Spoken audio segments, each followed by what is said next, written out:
Just say it. Yo, fuck BET. Say it. Fuck BET, bro. Fuck that. Yo, for real though, fuck BET. For real, fuck them. Fuck BET, dude. With their homophobic ass. I hate that shit. I was trying to watch the awards and I saw that homophobia and I was I was following on Twitter with the BET awards, like live tweeting and everything. Be like, oh shit. And I saw the homophobia and I was like, man, fuck BET. Me and my dad sat down to watch the BET awards. And both got disgusted by the homophobia. We both said, yeah, I like it crowded. You don't worry about that.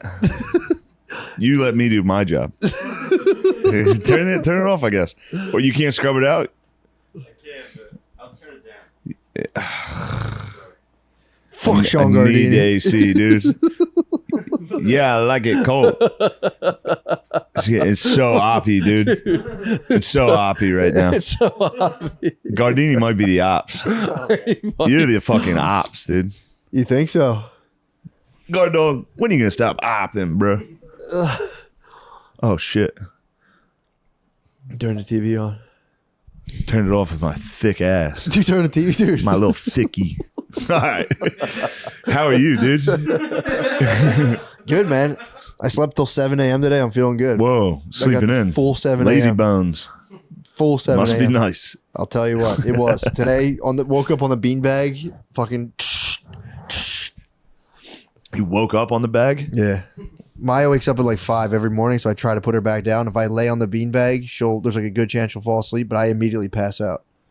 So I just fucking wake up on a beanbag on my back, just like, ugh. Yeah. And I look at the light through the blinds and I'm like, fuck, it's still 5. I looked, it was bright sunlight. I was like, I made it. That's awesome. I made it till 7 a.m. Damn, how like what are your sleeping hours like right now? I go to bed at like, last night was a little late. It was like 10:30. Yeah. So I was kind of not happy about that. Went to bed at 10:30. I get woken up every 2 hours by the one baby crying. And then One baby. Yeah, so the one baby's just fully crying, has a cold right now. So you just hear like, Yeah. like a baby. You're like, oh, I hope it's breathing. But so it's like 10:30 to about 11. I wake up around like 11 usually, and then I fall back asleep till like 2. I get woken up again, and then I fall asleep till like 5, and then I wake up. And then usually I'm up, but today I got blessed, and I did till 7 You a.m. ever think about neglecting your children and be like, I'm sleeping? Yeah, there's like little tools you can use where it's like give them 5 minutes. If they put themselves back to bed, you can kind of go, which does work sometimes. Sometimes they're not fully awake, but there's some people like give them a half an hour. That's like, I'm giving them a fucking half hour. dude. So here's what happens. People think that, and this is Nobody's waking my ass up. dude. You'll wake your ass up. Yesterday, I thought I was like, let me just go down there and see what's up, dude. I was like, I woke up. I'm like, all right, nice. It's 5 o'clock. We'll go back. I'm gonna bring you upstairs. It's 5 o'clock somewhere. It's always 5 o'clock somewhere, dude. I was like, let's bring you back up to our bed. That's the silver bullet, dude. They pass out if you bring them back up to mom. I mean, you know, mommy and daddy's bed is an absolute. I mean, that's paradise until you're too old. True. Till you're like 5'10", till you're like 6 feet tall.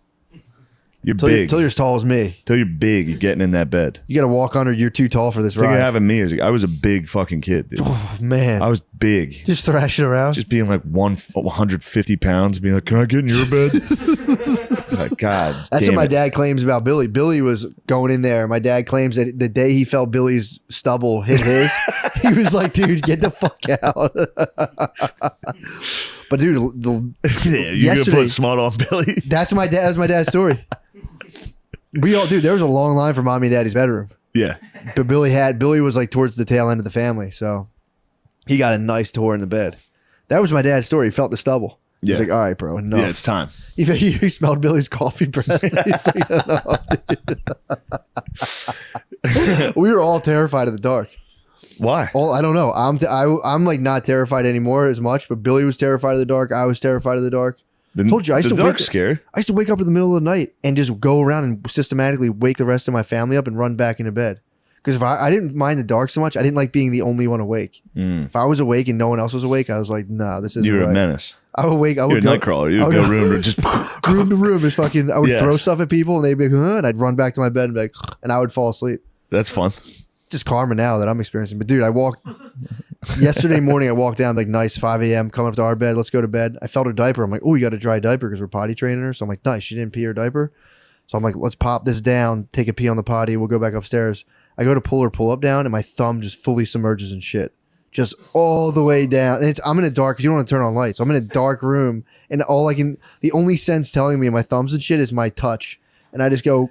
You feel almost like the granules. You feel almost like on a grainy level. Yeah. Just on my thumb. And then it's like, it's a full. Is it always a fucking slop pile? Do babies ever take like a decent dry log?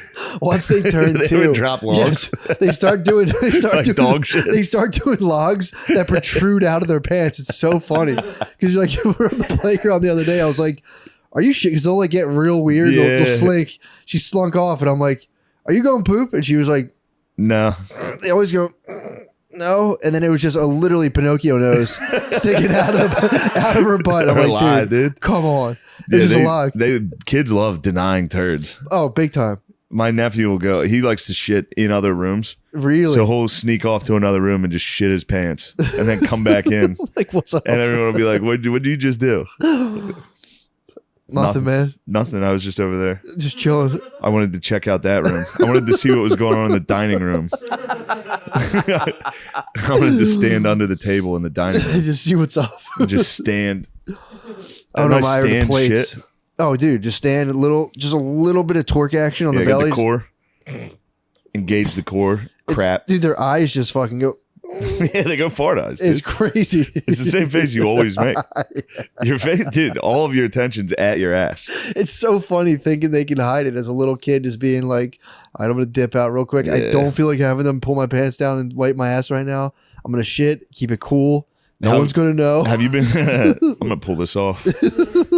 I'm about 0 for 1,000 on this. Today's the day I pull it off and no one notices.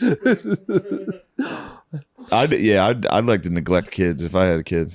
Yeah, that's I'd leave them on the floor.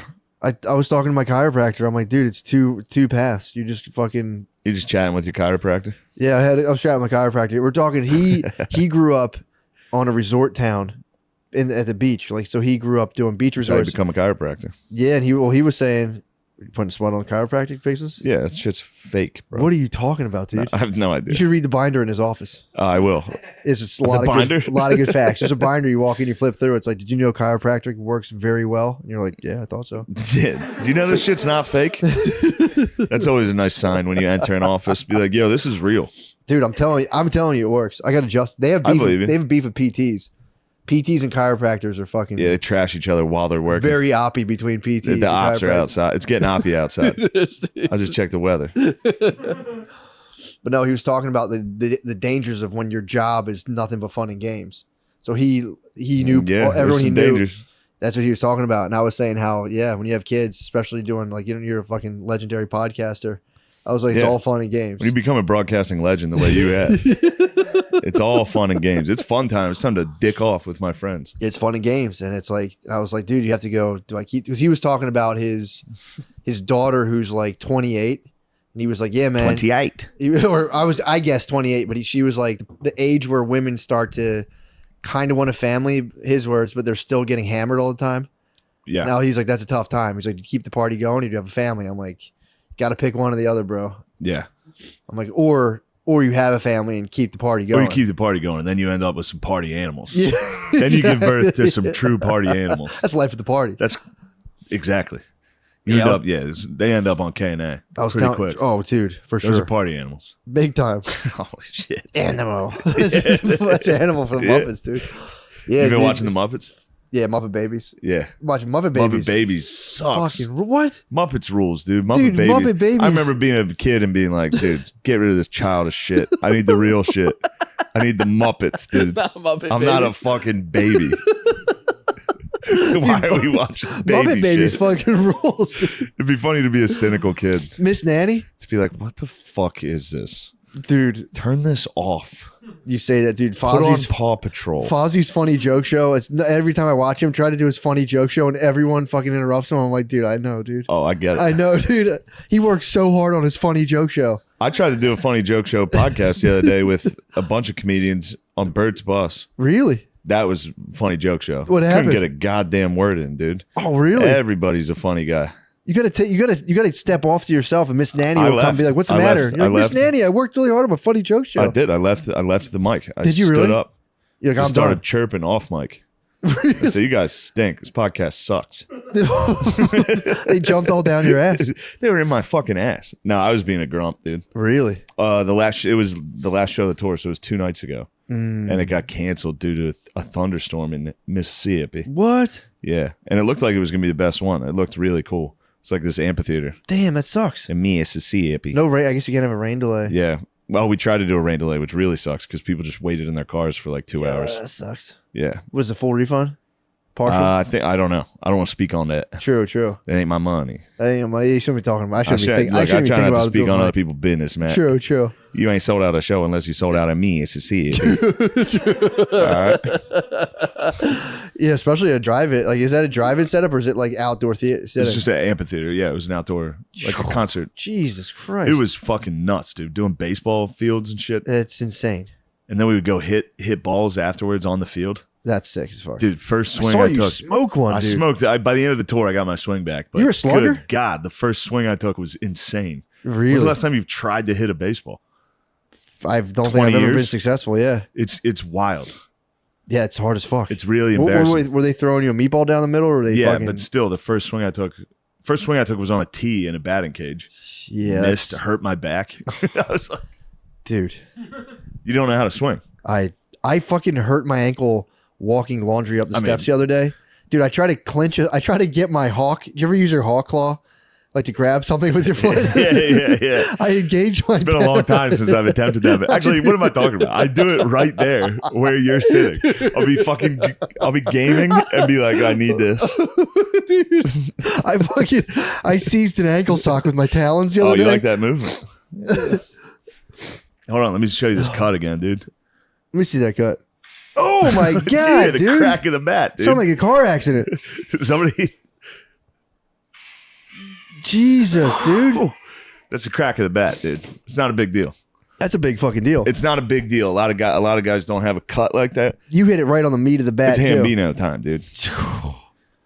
Dude, I was walking laundry up my steps. I tried to pick up a sock, an ankle sock with my talons, securing my talons. Because I fell out of a basket. I'm like, I'm not putting the basket down. I'm going to secure this. So I try to walk up the steps with one eagle foot. Wow. Dude, I took one step on my eagle foot. I fucking tweaked the fuck out. My ankle still hurts. I tweaked my ankle. Yeah, you can't walk like that. I didn't know that. You can't take any missteps anymore. I should have. I didn't know that eagle feet are meant to fly. I tried to walk on an eagle. Dude, I tried to walk. I was like, dude, I am easily the best ever. I have an ankle sock in my foot. Wait till because I was going to go right downstairs. Undeniable. I was going to go downstairs like Brittany. I just carried an ankle sock in my eagle talon. That's crazy. Most people have to pick it up. Wet. sorry. No, it was exactly what I was nothing thinking. Like sexual, dude. Nothing exactly sexually charges women like that. That was exactly what I was thinking. She'd be like, babe, I just carried something with my foot. She'd be like, holy shit, I married him. I married the guy. How did I get so lucky? I was on the steps and went, fuck! Shut, motherfucker! She's like, what's the matter? And I was like, nothing. And I was like, I don't want to talk about this right now. And if I can't. 6 hours later, I was like, you know, I hurt my ankle. I was like, I thought I could carry an ankle sock in my foot the whole way up to the 3rd floor steps. Did she respect the effort? She just went, Jesus Christ. Yeah. Good for her. Jesus. She was so horny at that point, dude. She was like, Jesus Christ. That's like hearing a dude was like under fire in the war. You basically. Jesus Christ, dude. Yeah, it's like, how did you go through that? Fucking hot. How'd you go through that? How'd you do that? How do you sleep at night? And I just kept it to myself. I kept my fucking low-level ankle pain to myself. Dude, there's a certain way if I move my ankle, I swear to God, it fucking hurts. It's a certain step. But yeah, it's probably like an L4. Yeah, L4. My L4 probably. I was probably thinking L4s. So you're cracking fucking hardballs. Yeah, it was fucking nice. Although I got my hand, I got all blistered up. You show those to Bay? Oh, I haven't seen her. When she gets home, I'll say this. These are working hands, bitch. It's just a little blister I got from hitting home runs. I mean, not dude, a big deal. That would have been probably 400 feet. Judging the velocity on that ball, that could have went over the Green Monster. That was just a line drive to second. But don't get me wrong, there were some cracks straight into the air. The Green Monster? You think the Green Monster could have been made? I could have scaled the green. I think so too. No, I kind of hit towards the right. Honestly. Do you really? Yeah. That's smart though. You've trained your hit to go away from the green. Yeah, well, just in case I'm at Fenway. Yeah, you don't want to go. Just in case they call me up and they're like, "We need you at Fenway." Do dudes still get called up from the minor leagues? Yeah, that's how they all get Damn, dude. That's how they all get to the league. Really, the minors. Yeah. We went to one of the batting cages at one of the fields, and they were just throwing 70. The thing was at like 70 or 80 miles an hour. Yikes. It's so fucking fast. That's terrible. You can't. And they're like, that's 70. Dude. I can't even imagine standing there for 100. No, dude. You can't even see it. You can't see. I don't know. Whatever. This isn't really exciting stuff. We're talking about a 70 mile an hour batting cage, and it's scary. It's scary as fuck. You're talking 100-mile-per-hour balls, not being able to see them. Yeah, I wouldn't be able to see them. That's America's favorite pastime, dude. We know there's what a reason doing. It's the pastime. We're keyed in right now. Yeah, there's a reason it's the pastime. That's not true anymore, right? America's pastime? Pretty sure it's the cell phone. It's the cell phone. Pretty sure it's the internet now. That's the America's pastime is the cell phone. Yeah, I think the cell phone. I think baseball's done. It's still white guys' pastime. You might bring it back. Baseball? Yeah, cracking the bat like that. Me and Hispanics love baseball. For sure. Baseball. I do like Hispanics, so that's good. Yeah, they're great. I love guys coming up from. On behalf of all Hispanics, I'm gonna say fuck BET, dude. Yeah, sorry, Hispanics. You guys have been left in the dark for too long to BET. Fuck BET. Wow, we're really hitting the fucking rut. What else is going on? I got a ton of stuff to talk about, dude. Dude, a guy in Philadelphia just got his skull fractured by a group of teenagers. Jumped him. What would you do, dude? If 4 13-year-olds come up to try to fuck you up. First off, unlike these guys who are afraid to be racist, I'm on guard when I see those. I walk by like this. I'm prepared, dude. You're fully locked in. I literally, keep my feet square and walk past them like that. What else could you do? Think I'm going to get knocked out? Dude, he got his skull fractured. Didn't they take a piece of his skull out? It was around. Where the hell were you, dude? That was in your fucking neck of the woods. You and your buddies should get together. You and your buddies should form a, I don't know, I will. mob. That's neighborhood watch. A cool group of guys. That's not funny. That's not funny. That's not funny. That's not funny. Sorry. You do need to form a vigilante squad with other like-minded individuals. Absolutely. We're going to protect the streets. We're going to clean them up. Well, first of all, I will say it's kind of on, this is victim blaming. But I'll be damned if a group of 13-year-olds can whoop my fucking ass. 4 13-year-olds. 16-year-olds, If you're walking, dude. Depends on how hard I've been training. If you're walking down the street, you've been getting crushed with CNN, MSNBC. You're like, I'm not going to even worry about That's this. what happened to this. Walk with my hands straight down and have a nice dirt. Hey, guys. Look at this. I'm doing well right now. I'm not worried at all. Just got crushed. Yeah, you want to hear another old white guy complaint? What? When did shoplifting become totally okay? When the fuck? Every time I go into, dude, I'm mad. I went into Dwayne Reed today. Fucking pistachios are behind a locked case. Oh, dude. Everything's locked. It's annoying. You got to fucking hit a button and have some guy walk down and be like, pistachios? Could I get a fungal cream? Yeah, the fungal cream. I can see keeping You got to lock that up, dude. Yeah, that's life-saving technology. Pistachios is like, bro. Whatever you're getting, you got to fucking ring a buzzer and have somebody who doesn't want to be there slowly get to you. It takes like 10 minutes to get deodorant. Yeah, well, the fucking Dems won't release information on how much shoplifting is going. They won't release information. I think someone complained about that. That was a breeze of Fox News that entered my ear. I walked to my parents' house. It was like they were demanding the numbers from like CVS or one of these pharmacies that had been like super whatever politically on whatever like the left side of like we support blah blah blah, and they're like, give us your numbers on loss prevention. How much have you guys lost to shoplifting? And they're like, that's none of your fucking business, bro. That's none of your fucking They're like, don't worry about it. We don't care. Why? What are we doing? What are we doing? Yeah, that's a funny complaint, dude. You should take that to the streets into CVS. But you guys even give a fuck anymore? I don't understand what's happening. I know what's happening. Everyone's fucking terrified of becoming perceived as racist. Yeah, but isn't it even more racist to just lock everything? Yeah. However, shouldn't you arrest people? That's what you do. Things? You go out on a commercial and you say, here at fucking Walgreens, we support blah, blah, blah, blah. And then you just fucking lock everything. And then you say, yeah, you guys aren't getting our shit. Yeah, you just fucking lock it. Good luck trying to steal our shit. That's the game. Good luck, you fucking idiots. Yeah. What a time, dude. What a sad time. Also, isn't the housing market and everything about to crash coming up? They say that all the time. It'll dip. What I've heard is the population dip's going to really dip the housing market, but not for like 40, 50 years. Oh, well, I don't give a fuck about that. So the baby boomers are going to drop off, and then there's going to be so many houses available for sale. Well, that'll be cool. Yeah. That'll be and fun. dude, let's say something too. If these were roving groups of young white kids, I'd feel just the same. I'd beat their fucking ass, dude. Oh, sure. But I'd beat I'll their tell ass you what, harder. there might be a little publicity about it. What? If there was groups of white Roving kids, gangs of white kids just socking elderly black people. Oh, for I sure. bet you that might make the news. I think so. Wouldn't it? I tend to think so. Wouldn't it make the news? I tend to think so. Why are we locking shit up at CVS? Fuck BET. What the fuck is going on, dude? Oh my god. Yeah, I've had it up to here. I'm fed up. I'm fucking I completely. just spent fed. 2 weeks in the South. I'm back. I'm bringing my country sensibilities back to the city. You're fighting for the soul of your country. Yes. You're fighting for the soul of your country, dude. Come on, man. What the hell are we doing? You Yeah, know what? man. You know what is funny? What? The South is so much. I've said it before, but the South is so much more. What's the word here? Not. It's just less segregated. Yeah. Like the North is way more segregated. Like South seems everybody's. Really? Yeah. Chicago might be the most segregated city in the Yeah. world.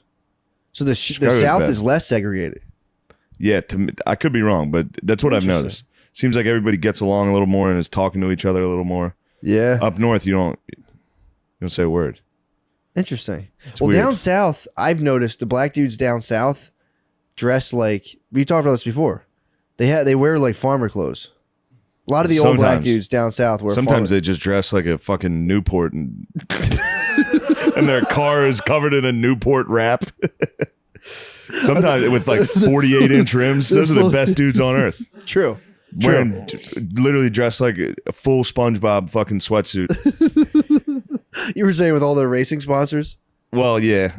I don't know exactly what I was going for. dress like a Newport. You ever see the Newports? They look sick, dude. They do. They do. White guys need to start doing that with Skull.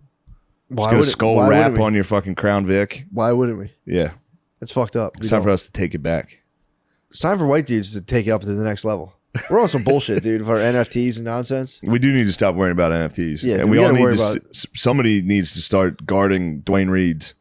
No, we got white dudes got to focus on their drip, and we got to come up with our own form of drip, dude. We might need a for us We're by pretty us. dripped up, dude. No, we Look need at a the whole squad right now. true. Everyone in here is rocking gym shorts. I got my blue khakis You on. got blue khakis. That's very nice. Blue dude, and you gray. look like a That's, nice. this is yeah, fucking crazy color coordination, dude. yeah. Everybody's wearing buck hunters and bass shit. It's pretty fucked up I'm when on you my think about. baseball jersey drip still, dude. That's pretty nasty. It is the summer of baseball jerseys for me. It's all baseball, dude. Nasty as hell, dude. I read a story you're gonna like a lot. It's about a psychic spy for he worked for what's the intelligence agency for the INSCOM MS. Get the fucking no. It's not it. You know any agents? Any of the letter alphabet? You don't know agencies? any of the alphabet letters. INSCOM. What the fuck do you know Sorry. about INSCOM, Sean? Nothing, but I'd like to learn. Thank you. So when did you? I was trying when- to think like, what the fuck does it stand for? What does it stand for? What does it stand for? Why is? What's your problem? No problem. You've been a big shot. I haven't seen you very much. I know. I miss you, man. So you've been big shotting around. I see. Absolutely not. Sean's No, been flashing. no, no. Sean's been flashing the plugs money, dude. Really? Flashing the plugs money, dude. What's he been up to? He's flashing the plugs money. That's all. I'm laying The low. plug leaves town to go re-up, dude. You go with the plug money. You got like 4 G's on it. You're gonna flash the plugs money, like yeah. Plug comes back. Where the fuck's my money? Where's at? my You're money, like, dude? Man, come on, man. I delivered when I You've got been here. fucking You've around. been flashing the plugs money, bro. How's stand up been going? You've been killing it.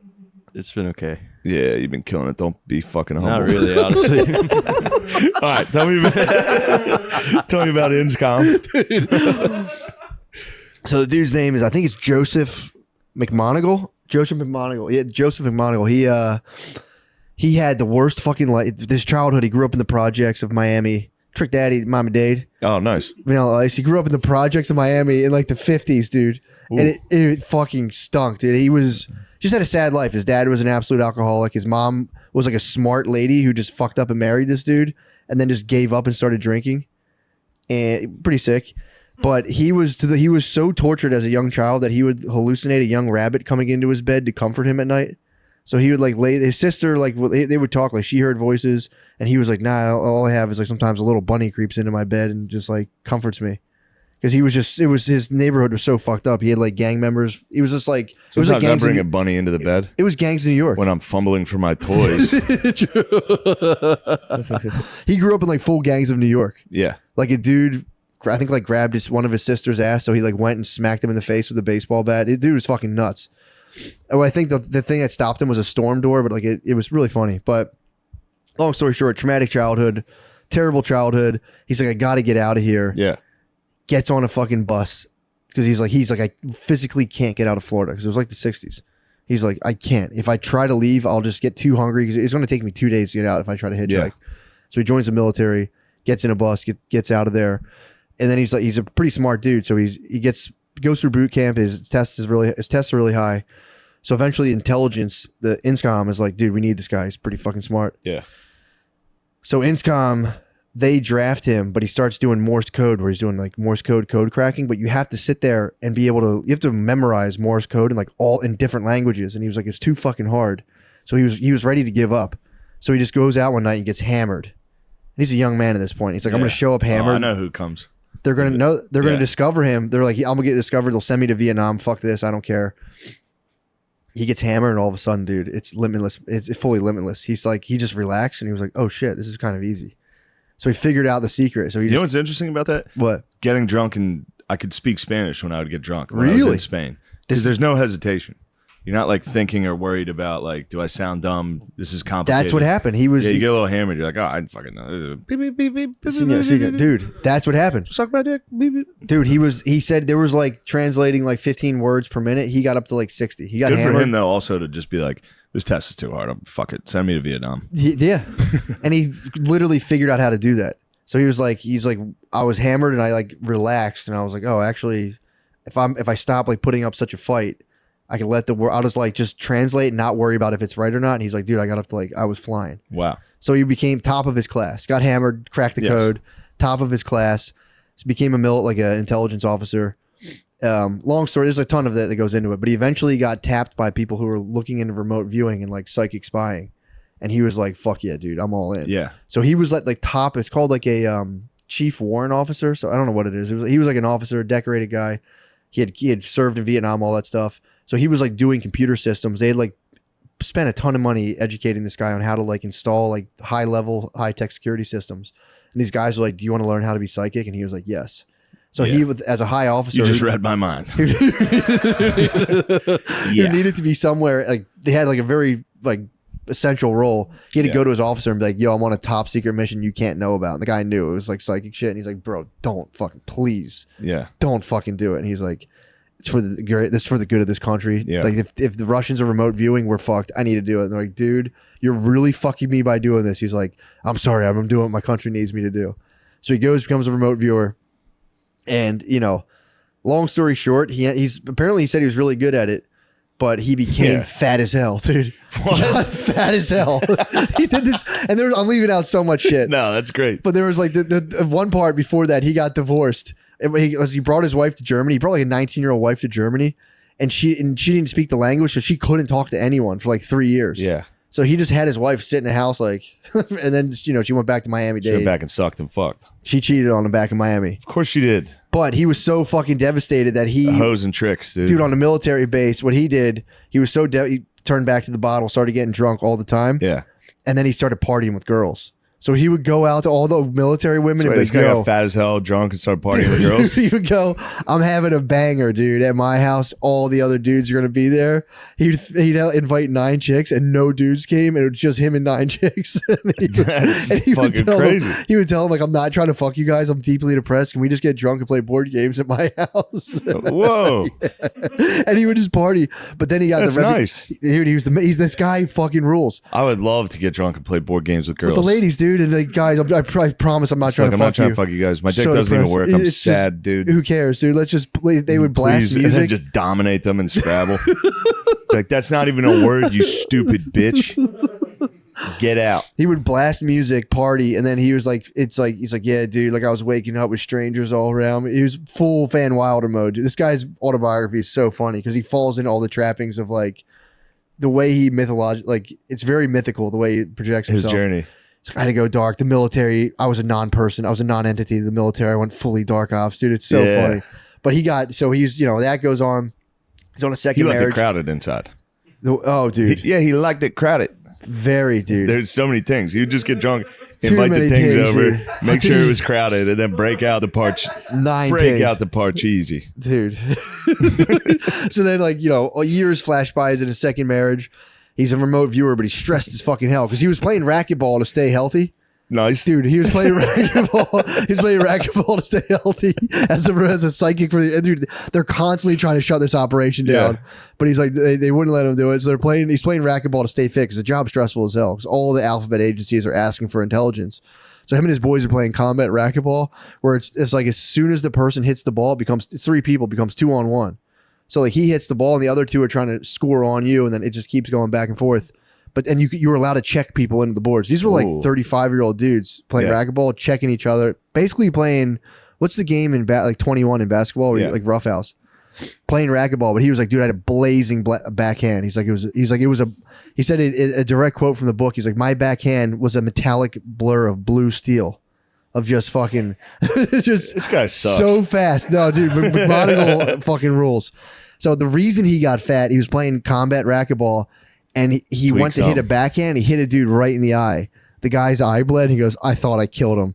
Turns out he was just fine. But he's like, my wrist had rotated 2 degrees, he would have had like surgery on his face. My backhand was so fast. Backhand was too fast. Turned out it was just a bad cut. But he's like, dude, I'm pretty sure. I thought he died. Bad cut's pretty good though. Still. Bad cut. So he goes, you know what? No more exercise for me. Gets fat as fuck. To the point where he needs like a cane to walk around and be like physically helped out of his car. Well, if you're gonna be a psychic, it's nice to be like physically. Exactly. Yeah. Dude. So the military, because they've been his original MOS. You know what MOS is? Original MOS is trying to get this guy kicked out of the military. So like, fuck it. He's a medical leave. We're kicking him out because he's unable to do his duties as a soldier. He's too fat. Yeah. So his doctor goes, dude, you're fucking out, and meaning like his pension was fucked. According to him, he was saying like, they put you on medical discharge, and then if they cure your thing you had, then you get less money. If you can't cure fat, dude. Dude, that guy just hangs in they there. were talking about his pain, so they're going to just pump because he was fat and then he had slipped disc from obviously a helicopter crash in Nam, dude. Whatever. He can't even talk about that. He leaves that out, but just lets you know helicopter crash and fucked up his discs. Fucking Halo went down. It went down. He doesn't even want to talk. That's a whole other book, but. Dude, so he's fat as fuck. The doctors, the military's like, they have him just where they want him. They're like, this guy's fucked. We're discharging him. We're not paying him. Fuck this guy for abandoning his MOS after we trained him in computers. Like probably $200,000 training. So he goes, bro, he goes in the code. He goes, you guys got to give me a fucking fair shake. If I can pass the military physical examination, it's like, you guys got to fuck off and drop all this bullshit. So they're like, yeah, whatever, dude. You walk with a cane. Dude, he took a day of absence, went to a private pain management doctor, and just got perked up, dude, as perked as possible, and then used the meditative techniques from the SRI Institute and Operation Sunstreak, just classified. Well, I think that's actually unclassified now. He took his meditative techniques from the remote viewing shit. Yeah. And just fucking ran 2 miles, did obstacle courses, and did push-ups. And he fucking passed. He passed, dude, for all the bros. That's incredible. He passed, and he said he fully must have been so tired. Dude, so he collapsed. He passed the 2 miles. He collapsed onto the ground, and his back is just scorching agony. His leg kept acting like it was running, so one of his friends came and sat on his leg to keep it from moving. He was fully fucked up, dude. This is wild. He had to take 4 days off. He had to go get treated and get his body. He was fucked up. He said his eyes were rolling in the back of his head. Like keep a pension. Dude, he fucking ran the second mile and just collapsed, fat as fuck, all perked up, and he had dog legs. His one leg was still moving like a dead bug, and his friend held his leg down, and then he was able to continue on his business. Nice. Dude, it's so nice. And then he divorced. And then he shortly after divorced his second wife, dude. What? And his son was like, "Yo, Dad, can I live with you?" And he's like, "Things are too treacherous right now, dude. No." So he also had a son that was kind of in the wind. He popped up on his son, saw that his stepfather and him had a loving relationship, and he was like, "I don't want to complicate things. Let me get back to remote viewing." And then was just like, "Damn, these Russian submarines are fucking huge, dude. You guys know about these things?" Dude, he was saying he claims to have seen I don't know what they're called, but they're Russian submarines that are like a football field long. Yeah. With like nuclear warheads. He was like, dude, I saw these big tubes of metal and they were like, damn, this is some sort of like Marine, like Russian Navy thing. Sure. And they were like, shut up. And he would give reports and they'd be like, shut up, dude. Fucking Yeah, obviously, shut up. Get the Some fuck fucking out of dumb here. fat guy with a cane walks in and is like, I can see the Russian submarines. Be like, why? How is this guy here? Dude, it was a whole branch of the military. There was a whole No, branch. I know. They tried. Oh yeah, they went for it. But then they said in 1995 the CIA dug up all the reports. Yeah. And they're still, I guess they Like were the men who stare at goats type shit. Yeah, that was all from, oh God, what's the name? There was a general who took it too far. So this guy claims remote viewing's legit, but It's then not. guys got too far But out. it's not, though. This guy claims to have done live demonstrations for, I forget how many people, where he helped garner information to find missing children. And he said he found, like, it was in Japan. He said he found 50 Holy of the shit, that must have blown their minds. Bro. Crazy. But he says he goes at best, he is 60 to 70%. He can get good information on stuff. But the military was saying it's more of like using those things to help people problem solve in an out of the box way. So they were like, can we just conjure up stuff about like, what's this? Where's this? But they said they had files where it'd be like, they'd put a manila envelope with a picture of a building the guy's never seen. And that was blind to the person doing the thing. Yeah. And they'd have to sit and sketch things. And afterwards they both open it and be like, what the fuck? But, obviously, you could be like, squares. I see a square. And Yeah. It's like, holy fucking shit. Yeah. So yeah, it was, but the military, it was so funny because people would be like, dude, his officers, Literally. his officers would be like, dude, please, we beg you to come back and run our computers for us and stop fucking being a psychic. And he'd be Yeah. like, my country needs me, brother. They're like, dude, I would keep the psychic job. I'd be like, this shit's sick, dude. All I have to do is lie to people it constantly. was kind of goat, dude. It was kind of goat, dude. He would sit there all day, but he said they got slammed. He said they were getting crushed with reports. Like they were like the FBI wanted to actually, like everyone is like, what's up? We need this. We need this. He claims to have things saying that he gave credible information like the FBI, CIA, and all that Try stuff. one. They're good. It's good nicotine. So he claims a lot of the reports got burnt and shredded. Yeah. He put in a retirement as a psychic. He put in his retirement, his 2 weeks in, and his general shredded it. So he went to check. He's like, yo, what's up with my retirement notice? And they're like, oh yeah, they said that you said you didn't want to retire anymore. And he's like, what the fuck? He's like, the guy's like, I shredded it. He's like, I did not tell you to shred it. He's like, oh, the general said we could change your mind. Whoa. So he claims that I think it was General Stubblebeim. That was That motherfucker. That was the head general being like, hold on. That was the guy who was doing the bending spoon parties and took it to like the really weird paranormal stuff. But he was saying you close your eyes and you learn how to remote view. And he was like, who's the name of there was a top guy at the Stanford Research Institute, Ego Swami or something. That was a guy who claimed he could train anyone without psychic capability to learn how to remote view by double blind procedures.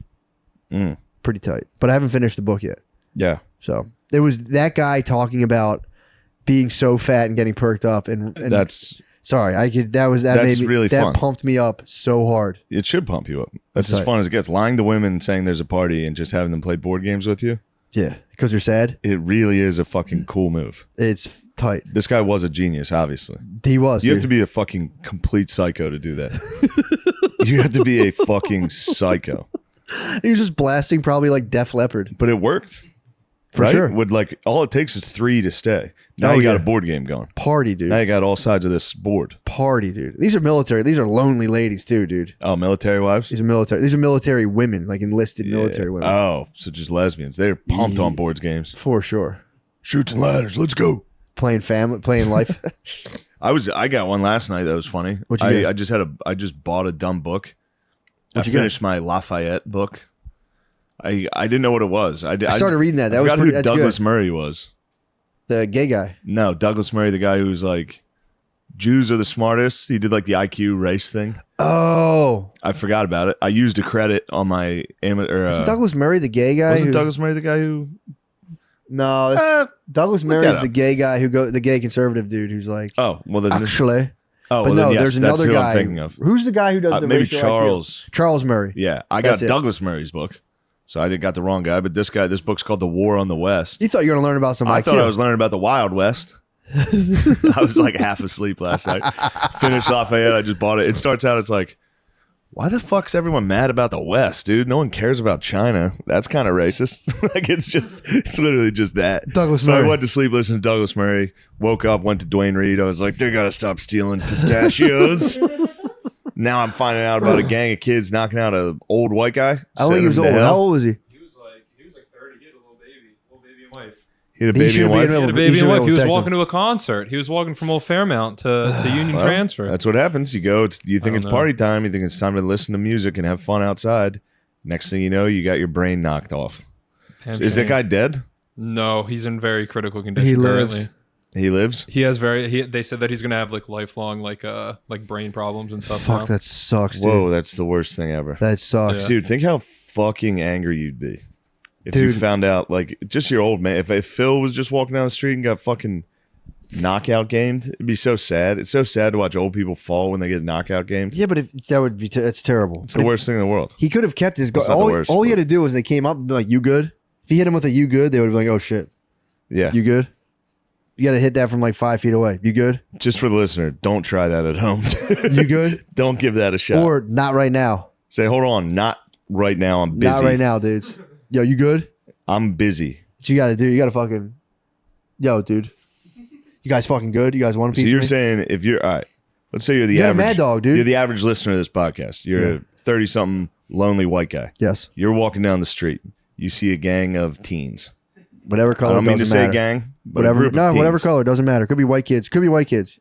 Could be in Kensington A Avenue. group Dude. of white teens. Could be on K and And A. they're chirping. Chirping And at you're you. walking up. They're laughing. They're pushing each other. One of them goes, taps his, but you see him tap his buddy and he goes, hey, watch this. Yep. That's when you're saying you need to go, are we good here? Yeah. Yeah. You need to roll the dice and say, you need to get ahead of the knockout game. You gotta go mad dog. Full mad dog. Yeah, you go, are we good? Dude, I've simulated. I'm like, dude, if a group of teenagers, 4 13-year-olds attacked me, I know I'm not bragging, dude.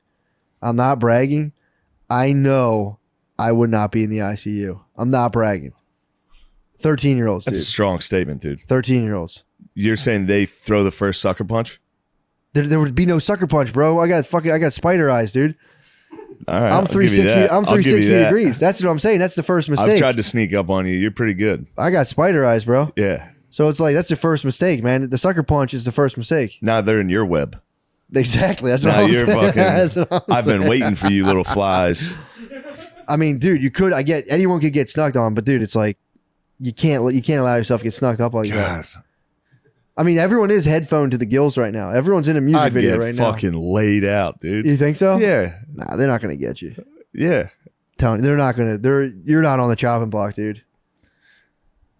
That'd be sick to survive it though. Just take one and be like, "Why would you hit me?" And just attack them. Have the teens scatter and just. I saw a group of teens yesterday. I was cutting through. I forget where I was, but there was a group. Literally, it was a group of 4 teens. And there was an old guy came out like visibly fucked up, dude. And one of them just launched a basketball at the back of his head. Just went bop. It was like they were little kids. They were probably Yeah. like 10 years, 11 years That's old. fun though. The guy just stops and goes, turns around. They just all left. They ran away, and then he just started talking to a guy like nothing ever happened. Just got bopped in the back of the head. That's pretty funny. It was pretty funny. I That's was like- really funny. That's- See, that's fun. Also, though, you have to admit, like, so if you grew up in the hood and you like lived on a college campus and you just saw like you know, like the level of like, I don't want to be a dick to the guy who got hit in the head. Maybe he wasn't a gigantic white pussy, but there are gigantic white pussies that looked like they've been like, was this around Temple's campus? yeah, I think so, right? It was a ways. Like, again, Down the way. I'm not putting smut on that man. I feel bad. I think he's a product of his environment. That man who got punched in the head, maybe of a white pussy environment. But there are a lot of dudes who look like they've been like kept in libraries for like Yeah. 30 years, and they just come out all gangly, and it's like, bro, you can't be on the mean streets, dude. Yeah, don't go to Temple. Shit's not fucking sweet, dude. Yeah. So if you grew up in the hood, you see like a impossibly pussied out white dude, and you're a 11, 12-year-old black kid. In this instance, obviously, it could have been white teens, obviously. I got a feeling that. Dude, would you not? You're putting yourself in this, like, the whole life experience, and you just see this dude, like, you might crack him in the head. I might. If I was a You 11-year-old know, black how dude. you sound right now? How? Like a fucking dem, dude. I'm not a dem. Hey, Matt. I'm not a dem. Let me stop you 'Cause right here- now. this is what I'm saying. No, hold on. I'm trying to stop you before you keep crawling down this dem hole. I'll tell you, I'm not a dem hole. Maybe we should lock everything up in there. You know, maybe it's not our fault. No. This is what I'm saying. Dude, I'm not being I'm a dem. back. I'm not being a dem. I'm back. I'm not being a dem. You know why? Because I'm talking from a big, which Dems like to talk macro perspective. But I'm going to take it to the other side of the aisle where it's like that dude needs to be fully aware. And if a group of teenagers swing on you, it's death before dishonor. True. And then you turn around. So I'm just saying, I get where that kid's coming from. I'm using I might have trained at SRI. I can get into that dude's headspace and be like, dude, I understand where you're coming from, young brother. But if you swing on me and attack me, I'm going to fuck you up. I'm going to eviscerate a 12-year-old. Look, we need to start sending some plainclothes, white MMA dudes. Just have them patrol. Just say, hey, walk down the street. Yeah, true. We need to start setting landmines for these knockout games. Just one day. Just get a couple. All it's going to take is two or True. three instances Yeah. where the knockout game goes terribly wrong. Yeah, you never hear about it getting terribly wrong. No, it's impossible to go wrong. You're sucker punching someone on a sidewalk. Yeah, but dude, a 12-year-old I watched a dude man. beat the fuck out of 3 white ladies the other day. Really? Out of nowhere, just Oh, on walking the down the video. street. I thought you Yeah. said in real life. I was about to stand up and say, Oh. what the fuck? I applauded, dude. I hate them. What are you guys watching? Oh, there's footage of it? Yeah, there's footage of the guy. Footage of the kids, but it's just this guy just like walking down the street, walking to this. Let me see the man. He got Yeah, he got bonked Let me see the bad. man. Again, I don't want to bloodied speak up. ill on this man. I'm not, I feel bad. He's like a geese. Damn, this guy got fucked up. This Let me guy's see. like 45 years old. Let me see Yeah, it. he's kind of a geese. Damn. Guy got destroyed, man. They took his car too. They took his keys and then they went around and they found his car and they took it. Jesus. Oh my God, there he was. Bopping around. Why'd they blur him out? I guess I'd blur me out You know what's too. nice? They do. Imagine me having to eat my words on this. I get put into a coma by a bunch of 12-year-olds. Like, I'd fuck them up. That sucks. Why is everything blurred? I can't. That's crap. That's bullshit, dude. You know what's funny? It feels racist to even talk about it. What? To be like, that's bad. It's terrible. It's like, maybe I shouldn't say this. I'm telling you. Maybe we should shut up about the fact that people are just getting fucked up. The car was, what a pointless car steal, too. That was an absolute joyride. Pretty fun. I The drove car my, part would be fun. I drove my uncle's car. Dude, I drove my uncle's car when I was 14. It was sick. Yeah. Did you ever drive before you had your Yes. license? Dude, that We was used to drive crazy. my buddy's dude. Schindler van. Did you really? My buddy's mom's cleaning van. Did you really? Yeah, we'd drive it around. One day we drove it over a hill. We would just take it off road. Just drove through a field, and hit a bump, and literally parts fell out of the undercarriage. Yeah. But yeah, man. Dude, it would be fun, dude. You and all your bros. Yeah. You see a dude, you're like, dude, I'm gonna crack this dude. How about we pants? Yeah, but dude, you could, Pants. You know, the guy's True. got a wife and kid. You're gonna murder him for you the don't have to heck murder of him. it. The kid's got the kid's got a swing.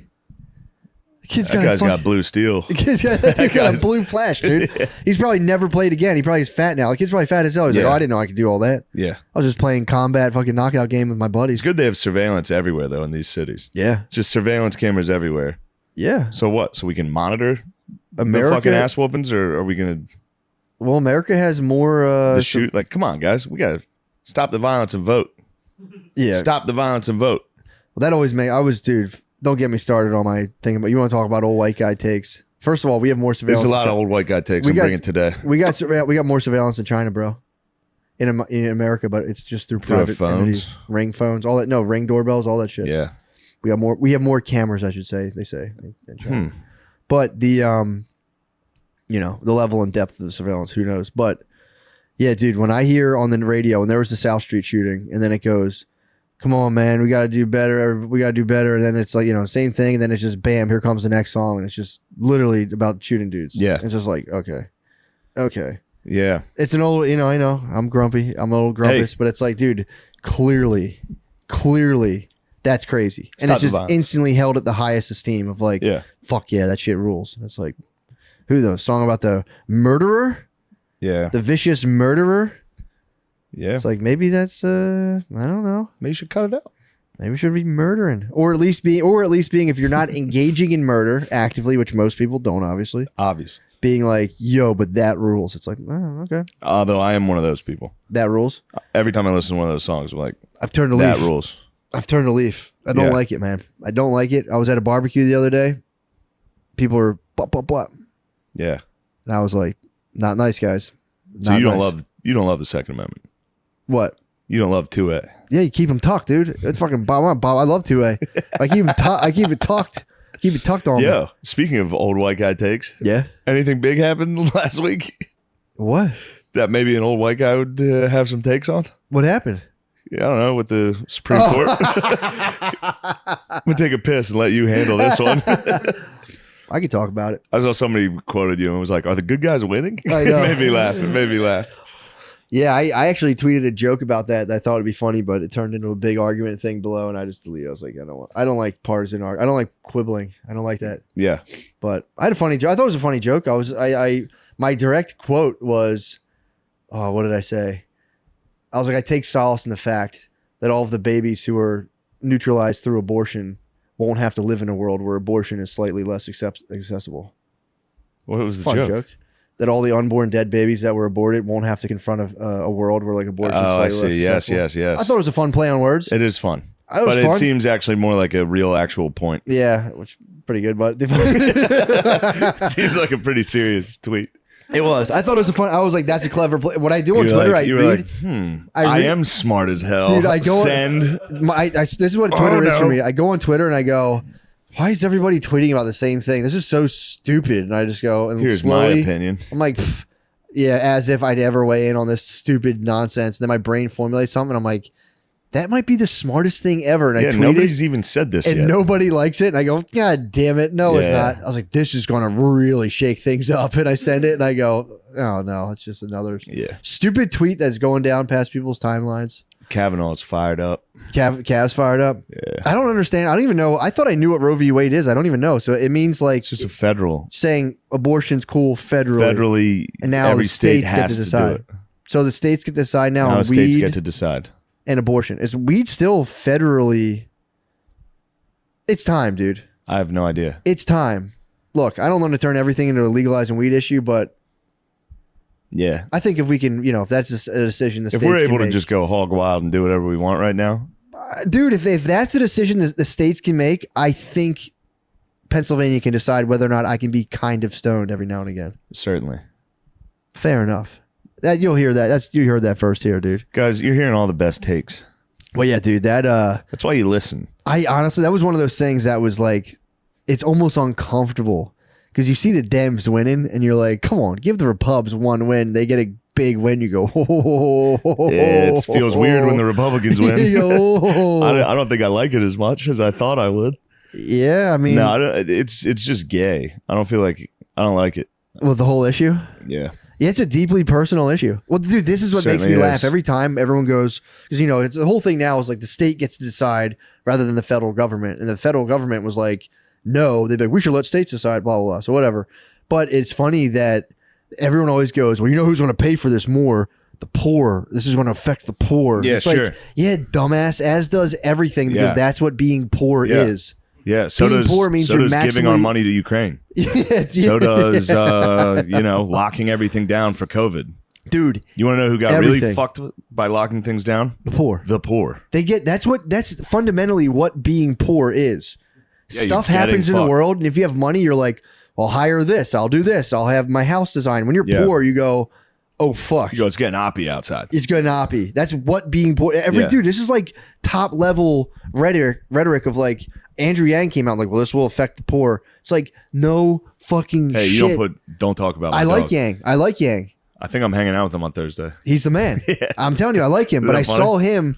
That was the thing he went to, and it's like, bro, no doy. Everyone else was Yeah. saying it too, and it's like, and I say that again. I engage in totally free speech with love to all my brothers and sisters of the entire planet. Of course. I'm not out here trying to do barbs on one side or the other. I see something, I go, I just wield the sword of truth as far as I Yeah. can see it. My blazing sword of discrimination, Sure. the good kind of discrimination. I blaze it. And I can't help but slash, dude. I saw that so many times. You know who this is going to affect, right? Oh, you can say that easily because you have money. If you were poor, it's like, yeah, dude. It would. You're saying course. life would suck more if I was poor? Yeah, dude. Yeah, doi. Go ask a poor person, dude. Yeah. Hey, does it like affect you when things happen? Does it think it affects you because you're poor? They're gonna say, huh? Huh? Huh? I can't hear you over all this noise I'm hearing in my poor neighborhood. Yeah. This noise is fucking This hell. shit What are stinks. you asking me about? I'm stressed as fuck, huh? Roe v. Wade? Yeah, man. Fucking yeah. Sure. Add that to the fucking pile. Yeah. This neighborhood you guys aren't helping with at all because you think we'll be upset if you do. Yeah, it sucks. Huh? What? You just... You guys stopped solving crime here? What are you saying? I want to fucking abort my children? Yeah, fucking yeah. I desperately want to do that, and I'm pissed off now because I'm poor. This is affecting me more because the state gets to decide. I will It's like, say, what a though, stupid fucking idea. Sorry. And Yang, I do like Yang. obviously. I like where Yang went. I told you before, when Yang, You introduced Yang. I like Yang. You were early on Yang. I like the man. The Yangatang, dude. Yeah. The fucking Yangatang. He's the man, dude. Yeah. A lot of people go again. They're like, dude, fuck Yang, dude. He's fucking. He's at least, I don't know him. I don't know shit. I don't know anything about this stuff. I will say he seems to be the only one that's at least trying He's to be like, what's the issue? How can we talk about it? He seems like the few people who is genuine. And we'll see. I've got fooled before. So I think a lot of these politicians are going to come out. I'm not putting smut on Yang's name, but there's a lot of younger people right now who want to see decentralization, which, by the way, is what's happening. But they want to see decentralization. And I think Yang points to a possibility of decentration. Yeah. So I found this out. I don't know. I think I've said this before about abortion. Don't fuck me, Yang. Don't fuck me. What'd you know find out? Mississippi's more liberal than fucking France when it comes to how I heard late? that. It's like, bro. Really? Although Texas is like 6 or 8 weeks, which is That's a heartbeat. 6 or 8 weeks. That's is a why heartbeat. that's the name of the act. Heartbeat It's and the a tail, heartbeat. but it does have a tail. Still has a tail. Tail. You can kill Heartbeat, things tail. with tails. Okay, fair enough. I'll That's say a again, good argument. and this is where I come from. If I was in Texas to say, "Does that thing still got a tail?" They'd say, yes, Senator. I believe it does, sir. Senator, yes, it does still have a tail. It's like, well, then you can kill it. Am I right, y'all? They'd say, mm-hmm. How big's this tail? How big are we talking? That's true. I do hate the fucking, we goof on the libs a lot. Yeah, Truthfully, it's because we're surrounded by libs constantly fucking Very being true. gay. true. The fucking Southern, or not just Southern, just the Republicans pretending to be Christian Yeah. and giving a fuck about abortion. Oh, they got crushed. In Those the night, dudes yeah. fucking suck. That was It the does Bush. need to be said. Those dudes are as gay as it gets. They were the Bush era SJWs. Basically. I watched there was a nice little debate. It wasn't great, but it was between I think Lindsey Graham and Bernie. Yeah, Bernie rules. he got steamrolled by the fucking damn. Lindsey Graham. Make sure I'm right on Lindsey Graham. Is he the one that looks like a boy? He looks like the guy from. yeah. Is he the one who looks like Morgan and Morgan? That fucking child-faced old dude. yes. God, I hate that fucking guy. Yeah. Yeah. He stinks. Oh, there's for sure. Like, there- well, you tell me. You keep talking about that. Oh, Blah, blah, dude. blah. He seems like he should have one of those like Colonel Sanders hats on all the Yeah. time, like the white paper I'm hats. not racist at all. I swear to God. I know. I've never seen a more clearly like we should have slaves type face. That guy had him. Dude, That's you can't tell me the he did it. textbook had him, dude. Big time, dude. Southern fucking weird dork. I bet he's probably whatever. I keep trashing the South. My bad, y'all. I just spent a lot of time down there and I'm having fun. Lindsey Graham's a Southern weird dork. It's not trashing the Yeah, South. yeah, it's just yeah, saying yeah. he's probably Yeah, but I keep it including Southern as if that's an indicator. slightly less But I slightly do- less trustworthy. I hear a Southerner talking slick to me. I'm going, what the hell? If I hear a Southerner My talking, spider I- has- yeah, your spider eyes. My antennas perk up and I go, this guy doesn't know shit. He's from fucking the South. Why don't you shut up, dumbass? Does this guy hate the fucking Union, dude? The fuck? This guy fucking. This guy trying to bring back Don't every make time me. a Southerner talking, I'm like, is this guy trying to bring back slavery? What the fuck? I say don't make me bring Sherman back down here, dude. Oh man, they don't want You that. guys, oh God, Sherman's coming. We better get out. We better hightail it, boys. But yeah, it's tough. What's that? Lindsey Graham. Oh my God, Kind of looks like dude. Brian Kelly, dude. He kind of reminds me of Notre Dame's He old looks like coach. Trump mixed with Ellen DeGeneres. He really does. Yeah. Look, give me his Wikipedia. Where'd that cheese dick go to school? Where'd he grow up? The Citadel? Central South Carolina. Oh, that's a Citadel. University of South Carolina. University of Central South Carolina Law. Oh, wow. He's a gamecock through and through. He's Cox. Go Cox. South Carolina does historically stink. South Carolina rules, dude. South Carolina is a state to go visit. Fucking rules. Rules. Shout out Hilton Head. I'm more UNC. Shout out I'm more Charleston. NC, baby. North Carolina. I love the Carolinas, I'm more dude. Tar Heel myself. I go to must say Carolina in so. my mind. I go to Carolina in my mind Yeah. a lot. Anytime my girlfriend starts fucking chirping, I say, "Gone to Carolina." I start going to the beach. I think, wow, it'd be nice to be sitting on the Outer Banks Yeah, with my buddies. girls got you deaf in one ear. Yep. Tell you what, if the military wanted you to have a wife, they'd issue you one. Damn, bro. Now you're now bringing me back to my West Point days. You keep talking to me like this. Yeah, the abortion shit's weird, man, because it's like Yeah, let's talk abortion. here's the thing, man. I'm it is a shame because it's like I don't want to make people feel bad who had there's no bone in my body that wants to shame a person who has had an abortion. I get it. Maybe I had a girl approach me saying she needed an abortion, asked me for $600. I hope to God she was just getting $600 out of me long time ago. So I get the pressures associated with it. No judgment at all. I also understand that there's people who are like, there's a humanoid creature with a heartbeat at 6 weeks. Maybe we shouldn't kill it. I get that, dude. Yeah. No shame on either side, but it's like, dude, you have people approaching that as if it's life or death, and then you have people, and then, but this is the sinister part of my mind is like, how much of this is not even about life? It's about political people winning out against each other, and I just go, That's all it is. Jesus, man, it's like that's like I'm getting the sick I'm feeling. not now. talking about the people protesting in the street or the people online, the Facebook dads saying, "Shut up, sluts." Yes, exactly. I'm talking about the actual politicians. knocking pussy hats off of ladies' heads. Shut up. Yeah, No, dude, it sucks. makes me so sick to my stomach, man. I think about it, and I just go, because then it's like, and this isn't the trash people. I start to think like, you get like women who are like, my career, and it's like, I get it. Hold on. Here's what I will say. When it comes to the my career thing, yeah, there's a lot of that. There's also a lot of, let's say, poor people yes, that are trying to work their way out of poverty, for sure. that are about to go to college or are working hard to get to college. They get pregnant in high school. Yep. They're not going to be able to get to college. They're going to have a kid by themselves and go back into the system where they keep getting fucked. Yeah. So there is that. So That's you a reality. do need to really acknowledge that. That's true. And again, if we're getting into people's reality. Yeah, dude. It's like poor single motherhood. Yep. You're telling me there's a button you can press, and it's like, this is where it's like, you're telling me you have to do something that like, it's kind of like killing a puppy. Would you kill a puppy to get out of poor single motherhood? I would. Yeah. You know what I mean? It's fucked up. It's got a tail. It's a dark part of myself I don't like to talk about, but it's like, would you do that? Yeah, probably, dude. It's like calling that person a murderer, not the best the best take. Yeah. Not the best thing, but being like, it's nothing. It's not nothing. It's human life. All right? Fucking, I'm like this. Come on, guys. Yeah. Come on, guys. How about, and that's the other thing too. It's like, obviously it's like, you have these good Christian women being like, we got to save these babies. It's like, why don't you guys go help poor single mothers, man? And also, I got to say this. And poor single mothers, fucking stop having so much goddamn sex. When it comes to the... fucking sew it up for a minute, dude. No. Although that is the ticket out of poor single motherhood. What are you talking about? Shut up. That is the... You're married, trying to ruin it for the bros. No, that's true. Dude. That's the other thing too. Jose Canseco just snitching because he finished.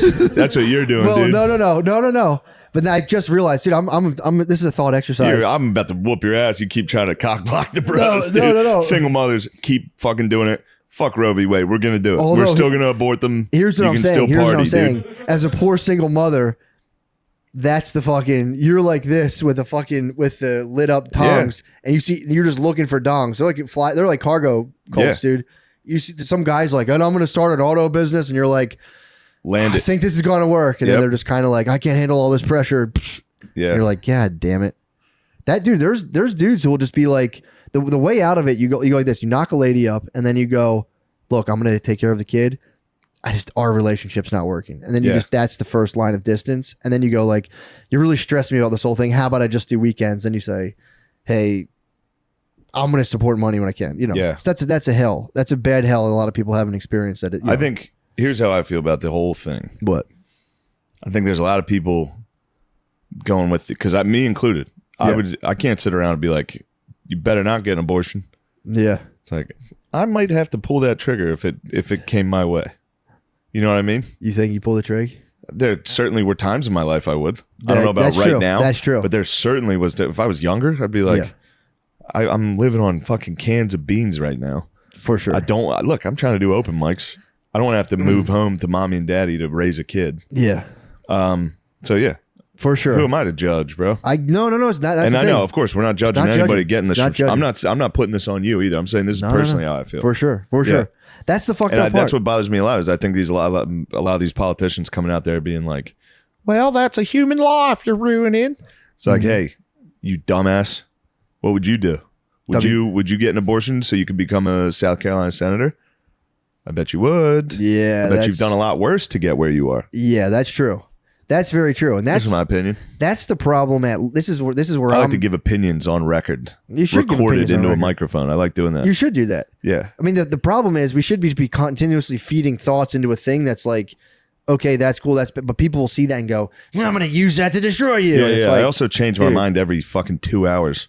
Well, yeah, but the problem. This is the thing. I say again. I could just be a fucking dumbass, but it's like, it just sucks that, like, it is a human life, but it's also like this is what and again, it's not the abortion thing. It's like if you want, even outside of abortion, like if you want to have a kid, you have to have a job. If you have to have a job, you have to send your kid to a daycare. So the whole thing is not set up for exactly for human joy. Yeah. Like having a great contented life. Let's read our ads. Talk about Lucy. You like that? You saw me go for it. Thank you. Guys, I like Lucy. I got these new Lucy breakers. Holy shit, these things are good. I get my nicotine fix without the smoke. I enjoy Lucy anywhere. I can't smoke. The airport, the ballpark. They know I'm going to ballparks, dude. My hotel room. That's actually pretty much the only 3 places I've been. Ballpark, Airports, hotel room? ballparks, hotel rooms. Check out the full line of products at lucy.co. Use promo code DRENCHED at checkout. That's lucy.co. Be sure to use promo code DRENCHED. If you're a listener from Canada, Lucy is now available at ca.lucy.co. Warning, this product contains nicotine. Nicotine is an addictive chemical. Great. Thank you, Lucy. I'll tell you what. You like these new mangoes? How you feel about that? I do. It's very tasty. Pretty good stuff, right? Yeah.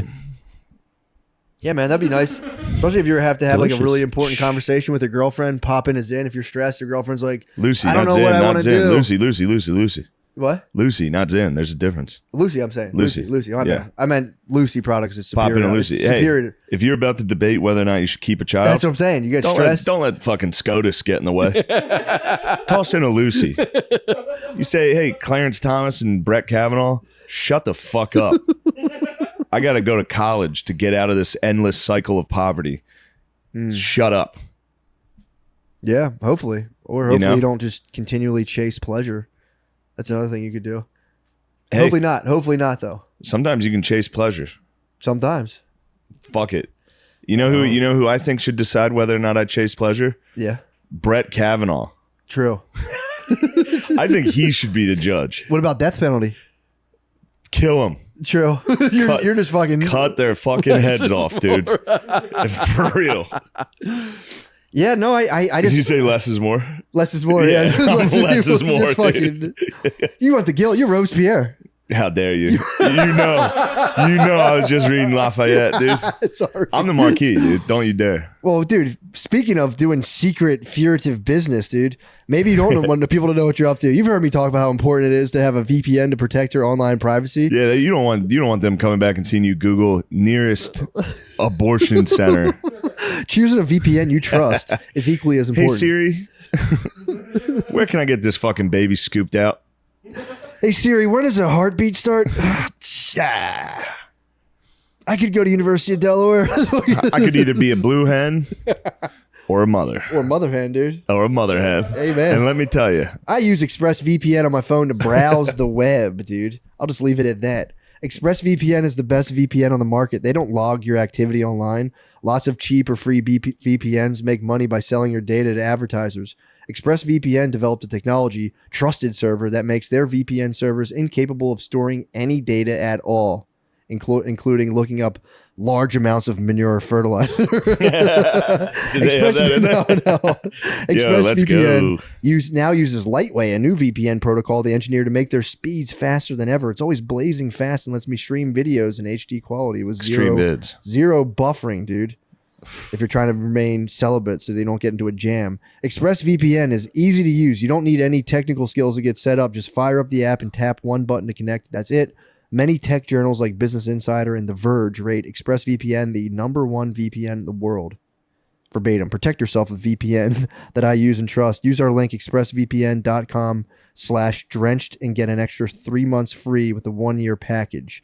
That's expressvpn.com/drenched. 3 months? Come on. Visit expressvpn.com/drenched to learn more. All right. Back Yeah, to man. abortion. I just wish people would approach the situation with a little more love and understanding, dude. Oh, A yeah. little less fucking gavel swinging and just be like, dude, here's Yeah. what I think about it. I wonder love if it's. you. I wonder if it's time for. I wonder if it's a nice little trick. You know, not to get conspiratorial, Yeah. but it's like, hey, I think the economy might about to be collapsing. Let's have them not point fingers. Let's go ahead and make them argue about abortion again. Dude, when that thing came out, I went, oh, you motherfuckers. I thought the same thing. I went, oh, they're trying to start some hey, bad gas is stuff, dude. $7 and the housing market's going to crash and everything's going to shit. Dude. Let's have them argue about abortion again. I mean, and this is like, it's fucked up because I genuinely thought about that. I was like, dude, are they really like, are they pressing like another button now? I'm like, all right, we got the whole Trump thing. Let's go this one. Yeah. Let's drop this It's one. still right Trump, now. by the way. It's always Trump. Oh yeah. I've never, every fucking clip or anything I see from Biden, he's like, that was the last administration, man. Oh, I know. They've been doing that forever. We're trying to fix this thing. It's fucking bullshit. I got to work on my Biden. That's not bad. I got to figure it out. I got to watch him more. True. You don't He see him. doesn't speak it. You Yeah. don't see him that much. Just falling off He's bicycles. just more of a. Yeah. Did you see Trump after he fell off the bike? He said, what did he say? I don't ride bikes. Yeah. He was like, President Biden. He's giving a fucking, he was in Tennessee giving it in an arena. He's like, we're worried about him. He fell off his bicycle. Like he just Yeah. kept saying, we're really worried about him. He just fell off his bicycle. I promise you, I'll never ride a bicycle. The crowd's like, he's just killing, dude. He keeps killing. It's just fucking nuts, man. The whole thing is just bizarre to me because it's like, dude, especially when they go the religious angle, because they go like, well, what would you say to a person who would have been born but they weren't? It's like, it's a heavy thing to think about, and that's like a really fucked up thing to think Yeah. about. It's very terrible and sad and it's very shitty. It sucks. Yeah, But it's like when they attack it with like hatred, it's like, dude, come on, man. sure. Use that Christian love, dude. All that stuff there, it's like, dude, that lady just aborted her child. Yeah. Maybe go give her a hug and console her rather than be like, you fucking murdering piece of shit. It's What like, would Jesus do there? they would hug the lady? I bet Jesus would hug the lady. Jesus would have hugged her Hug and the said, lady, and then hey, you'd point up to the fucking. I don't want to go to Ephesians and be like, dude, the war is between the fucking us and the masters, dude. Let's stop squabbling with it. That wasn't from Ephesians. yeah, Between the dark forces. yeah. It's like clearly you and I shouldn't be fighting. Like, yo, man, that fucking sucks. You had to get an abortion. He would say, hey, I hope you get your new job. he without sin cast the first stone. That's what I'm saying, motherfuckers. man. That's what I'm saying. Wow, dude. It's all about. It's like, Hey, dude. sorry about all that shit I was talking about locking up pistachios at Dwayne Reed. I was fired up, and then I got to thinking about it, and I was wrong. Let's lock up the shit. Lock up the chips. Lock them up. I'm gonna flip those. I'm gonna flip those pistachios, dude. Like, True. fuck. What the hell is this? How dare you? And my sell? father's Dwayne Reed. This is my father's Dwayne Reed. Yeah, it just fucks me up, dude. And then the political system at large is just like two octogenarians being like, "You see that other fucking idiot fall, pussy, dumbass," and everyone's like, "Ah, I've identified with the winning and dominant 80-year-old My man." guy doesn't fall off bikes. It's fucking crazy. We need What why? are those fucking sluts doing? Fuck them. And Yeah. it's just Meanwhile, like, that dude. whole crowd's probably like, I've tossed a couple away. Oh, dude, for sure. I've tossed one, but I feel bad about it. Yeah, it's terrible. It's a terrible thing that is a economical necessity within our current circumstances that we find ourselves in, and it's very sad. All right, let's switch over to the Patreon, and we got the Beezers sitting Fucking outside. love you guys, dude. Hang in there. Hey, I love for real, dude. It's nothing but love. You got to approach it with a little more love, dude. You don't have to try to win online, dude. Just be like, yo, that sucks. I'm sorry to hear that. Also, yes, one of our human brothers did fall to the machine at your hands, and that's so fucking sad, and I'm sorry, and I fucking love you guys. What do we do, man? What can we do other than love? Push on, dude. That's it. Love, try to make people. Hey, guys, if you're out there listening to this right now, just try to make someone else happy. today. Most people are trapped between being like, I just don't want to think or talk about this. Instead of trying to make somebody happy, you could get on Facebook and troll the fuck out of us. Just ruin motherfuckers' days, dude. Yeah. Or just be like, what do you think, Mom? I will carry that into Twitter for you. No problem. And Yes. fight anyone who disagrees with my parents' belief. All right. God Yeah. bless you. Love Have you. a good day. We're going to Patreon if you want to listen to us there. Get over there, dude. Mr. Novak, how you doing, bro?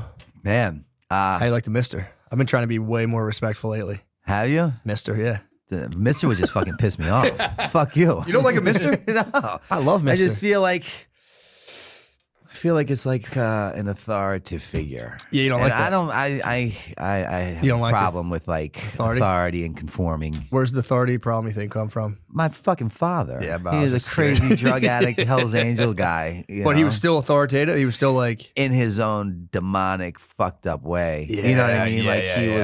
was really disconnected from reality, and he lived in his own world, and his own world looked like he rode with the Hells Angels, and everything was transactional, a business, while under the influence of crack or fucking meth. And so like he, you know, he was the guy that like he would come home at 2:33 in the morning, and when he was awake, the whole fucking house was awake, and everyone was gonna wake up to sit on the sofa to watch him and his biker buddies party. what? So authoritative in that approach. I see what you're saying. So- Damn, I thought I had a problem with authority. I just have an Irish Catholic father who spanked my hiney, and I'm like, yeah. dude, I don't Fuck, want that's to a hear wet it. dream for me, you cocksucker. Fuck off. That's what I'm saying. I'm like, I have a fucking authority problem. Mine must be nothing, because I think that is real. The link to authority problems is just your relationship with your dad. And my mother's go-to my whole life as a child growing up, she's like, and when I just couldn't figure out fuck about shit, she's like, you know, we should put you in the Marines. Like, if you don't, Yeah, what thanks. do you think I want a fucking muscle-jacked fuck waking me up at 4 a.m. to 5,000 push-ups? You can fuck off. Yeah, that would spaz you. I have a one of my mom's, someone like my mom knows, got dishonorably discharged. From what I heard of just waking up and being like, get the fuck away from me. And they're like, dude, you're out of here. Dude, that's bad. that approach does not work with me. Yeah, I wouldn't think so. Well, because I already am wired with like, if it doesn't make sense to me, it's wrong. Yeah, You know yeah. what I mean? Yeah. So like right out of the gate, I have a lot of shit going against me because a lot of things don't make sense to me. So I walk around like wrong, could do better, should do better, blah. Yeah. So it's what I've learned in life for me is that it's all about approach, right? And today it's much easier for me coming from a position of simply understanding as opposed to being understood. Yeah. You know? So like I just accept you for where you're at, the jarhead for where he or she's at, you know, and just it's cool.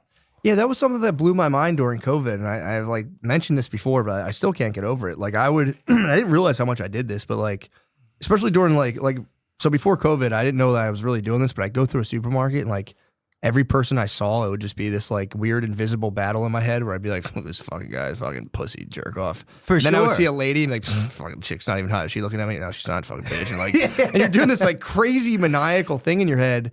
And then COVID, it came to a fever pitch because there was like the mask first, no mask. And then it was like, Yeah. it was just like, it just all came to a head where I was like, dude, why am I this stressed while taking a walk? And I started doing a thing where like, when I would be out at a grocery store, I would really focus on not having like a silent battle against people and instead just like wishing strangers well. And like you were saying, exuding that, whatever that Totally. energy is. Dude, I felt so much more comfortable in public after that. Yeah. Which was like, it was like a revelation for me. I love being right-sized by humanity. It just happened to me recently. And I'm really good at like, again, I really have dove into this whole spiritual aspect of my reality and believing. When you say right side, sorry, what do you mean? Like, my ego will allow me to create these delusional narratives that aren't even fucking real. And then when I'm proved wrong, when I really believe I'm right, I'm like, dude, I am a fucking asshole. And it just happened. You're a Philly guy, right? Yeah, You'll yeah. relate to this story.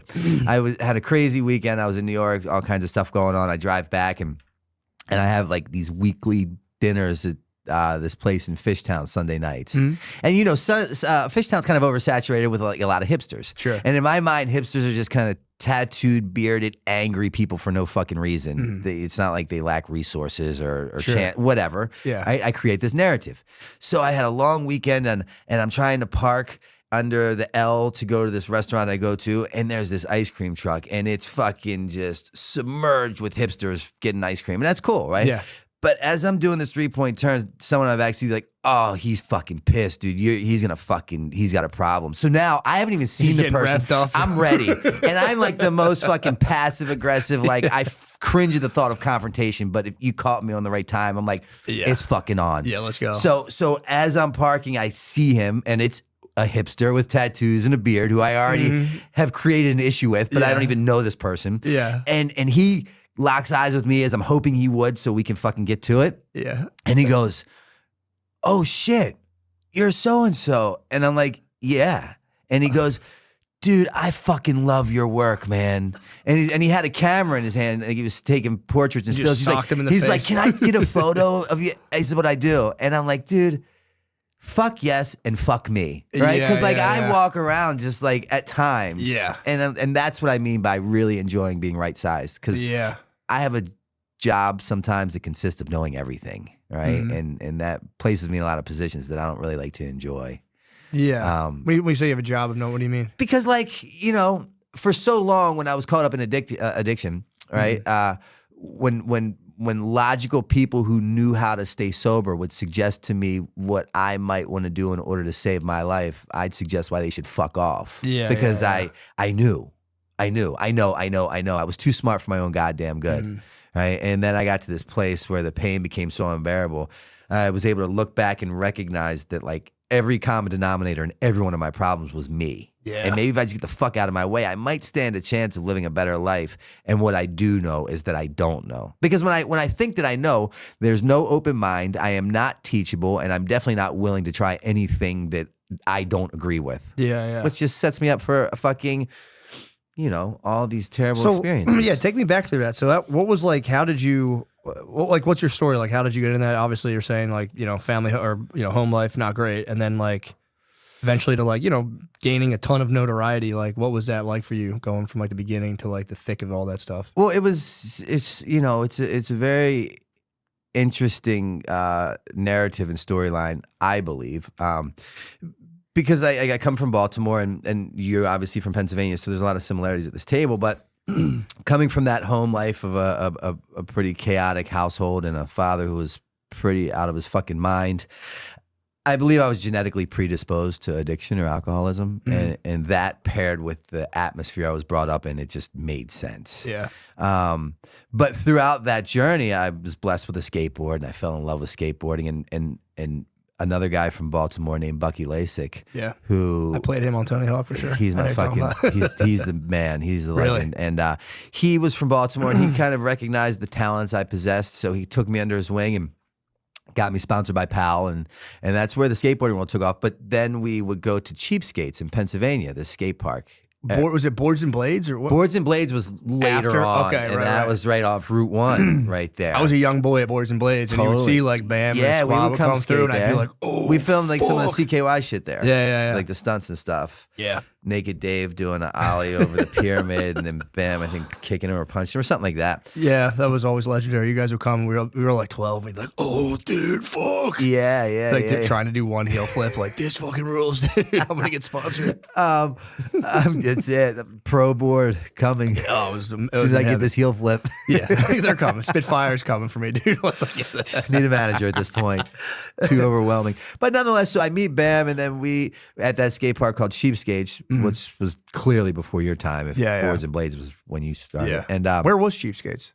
I don't know. It was in Okay. Pennsylvania, and we Somewhere. would drive up. Right on. And Bam would always be there, and he wasn't sponsored at that point. Bucky and I were, and we were instantaneously became thick as thieves. Mhm. And we'd practice for this one contest every year, which was the NSAs. They'd have in Bricktown, New Jersey, Okay. and either he would win or I'd win. And one year I didn't show up, and he was there, and he went to Bucky, and he's like, "Yo, Bucky, where's Novak?" And Bucky's like, "I think he's on heroin." And Bam, at such a young age, was like, "Well, what's that?" Right? And not such a young age, like 12, 13. It was like 16, 17. But That's pretty young. when still. you're consumed in like a nice, wholesome life that revolves around skateboarding and a good family, like you don't have conversations that consist of those words. Yeah, sure. So it was at that point that his career in skateboarding totally excelled and took off, and mine went to complete shit, and I chose to pursue a life of heroin and addiction. Fast forward some time later, I'm really sick one day. I can't come up with any money. But at this point, I wouldn't even acknowledge a skateboarder, right? It was like, it was the equivalent of like looking at the woman you like get away, the love of your life. Yeah. You're like, dude, if I just did a little, like, so it hurt me like that. Yeah. So I'd avoid skateboarding like the plague. But one day I was really sick and I couldn't come up with money. So I decided to go to this skate shop in Fells Point called Select. And I asked, when I get there to try to get some money, they're like, we're not going to give you money, but Bam was here yesterday with the Toy Machine team. And he asked if we ever saw you. We said no. And he said, well, if you do, give him my number. So he leaves his number, and a couple days later, I call, and it was the number to Fairman's skate shop in town. Westchester. Yeah, and I called Fairman's, right? Timing is everything in life. I call Fairman's. It's not even his skate. It's not his house. It's Fairman's. I'm a homeless heroin addict. I pump in some change into the fucking payphone, right? And this change is like my lifeline, right? So I got my finger on the thing. Like if it don't answer, I don't get beat for the money. So I'm like, but Dave answers. He's like, yo, he was just here. He's next door at Kuma, which is the sushi restaurant in town. He's like, hold on, I'll go get him. So he goes and gets him, comes back, and then that night I'm on a Greyhound bus from Baltimore to Westchester. And he's like, yo, come live with me. You know, you can, at this point he had done the CKYs, and then Viva La Bam had just started, and he allowed me to be a guest on the show and started to get paid by Viacom. And I could do all this shit. I just couldn't. I could have a credit card. I could live at his house rent free. I just wasn't allowed to do heroin. Okay. that was the stipulation. No problem. I was cool with like Coke and alcohol because that was like I wouldn't steal your shit when I wanted more Coke. Yeah. That makes sense. So that was kind of how I like. And then throughout that process, Bam would always be like, yo, your stories are like the fun. He always loved the positions I ended up in as a direct result of my heroin addiction. Like letting gay men shave my asshole for rent money and fucking, you know, letting men blow me for more dope and just getting stabbed in the head with an ink pen and fucking like all this nonsense. So he's like, yo, you can live at the house. And now I'm starting to get appearances in Jackass. He's bringing me along and he kind of calls me like his walking television. But he then one night we would go to Kildare's after a rap. We'd rap for the day. Cass and the crew would go there. And humongous table of like 40 or 50 in a bar. And, and he'd like, tell this story, tell that story. And you could literally hear a pin drop. And it was then that he's like, yo, you're going to write a book. Now, I had not graduated high school at this point. I had no GED. I had nothing. I had no part of ever wanting to write a book. He's like, you're going to write a book. He gives me a notebook and a pen. And he goes, you're to carry this around all the time. He's like, I don't give a fuck if I don't even see you writing in it. You have to have it in your hand. The first time I don't see it in your hand, you're going back to Baltimore. Damn. So like the scales of justice were very equal there, easy to weigh out. Homeless in Baltimore, letting men blow me for heroin, or carry this fucking notebook and pen around and write my story.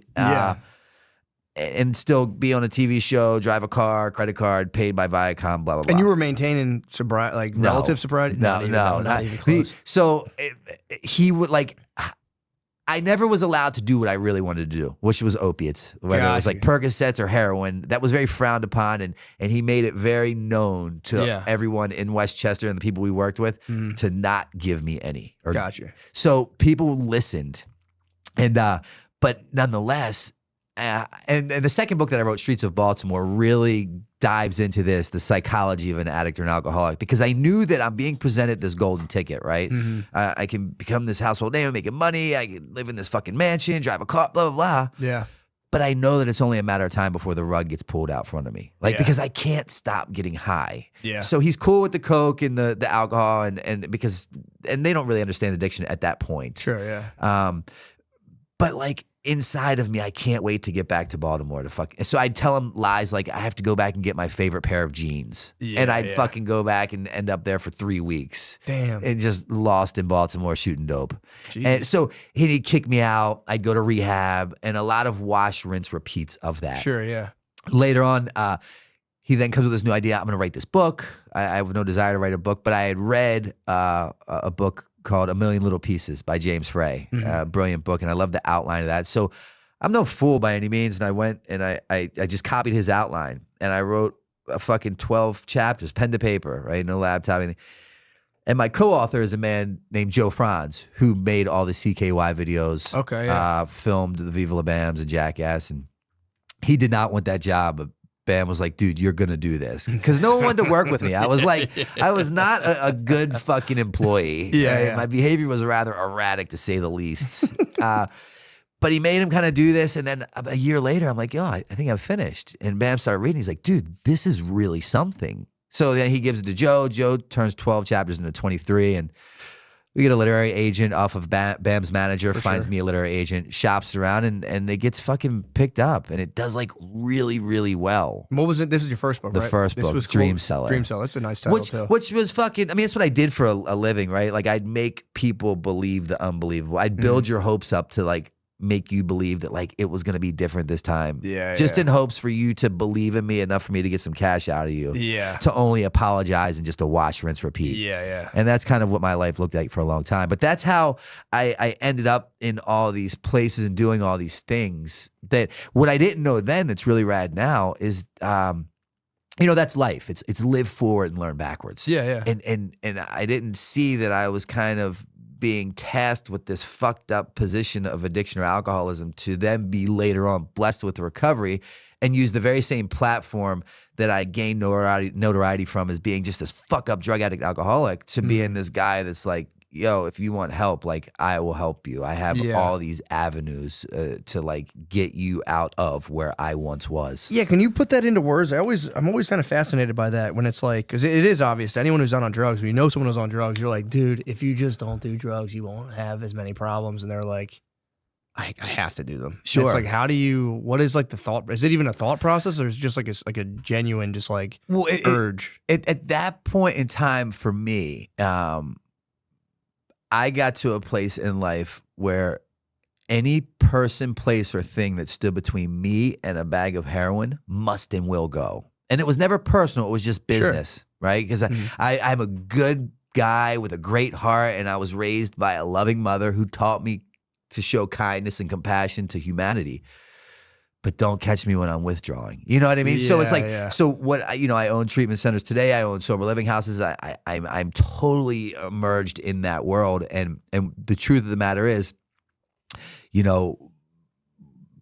we are amazing people that have been diagnosed with a deadly disease that makes us make terrible decisions. That's the reality of it. Yeah. At least my story. Yeah. So you're saying like, I'm sorry, like the process of like having, I guess, that urge versus like, like you said, in some way you kind of know like, yeah, this isn't going to go well. So I remember, but you just have to, I have to do it. Prime example, we were kind of getting into it a little bit before we got on. I had just done a year in George W. Hill Correctional Facility, right? They let me out New Year's Eve.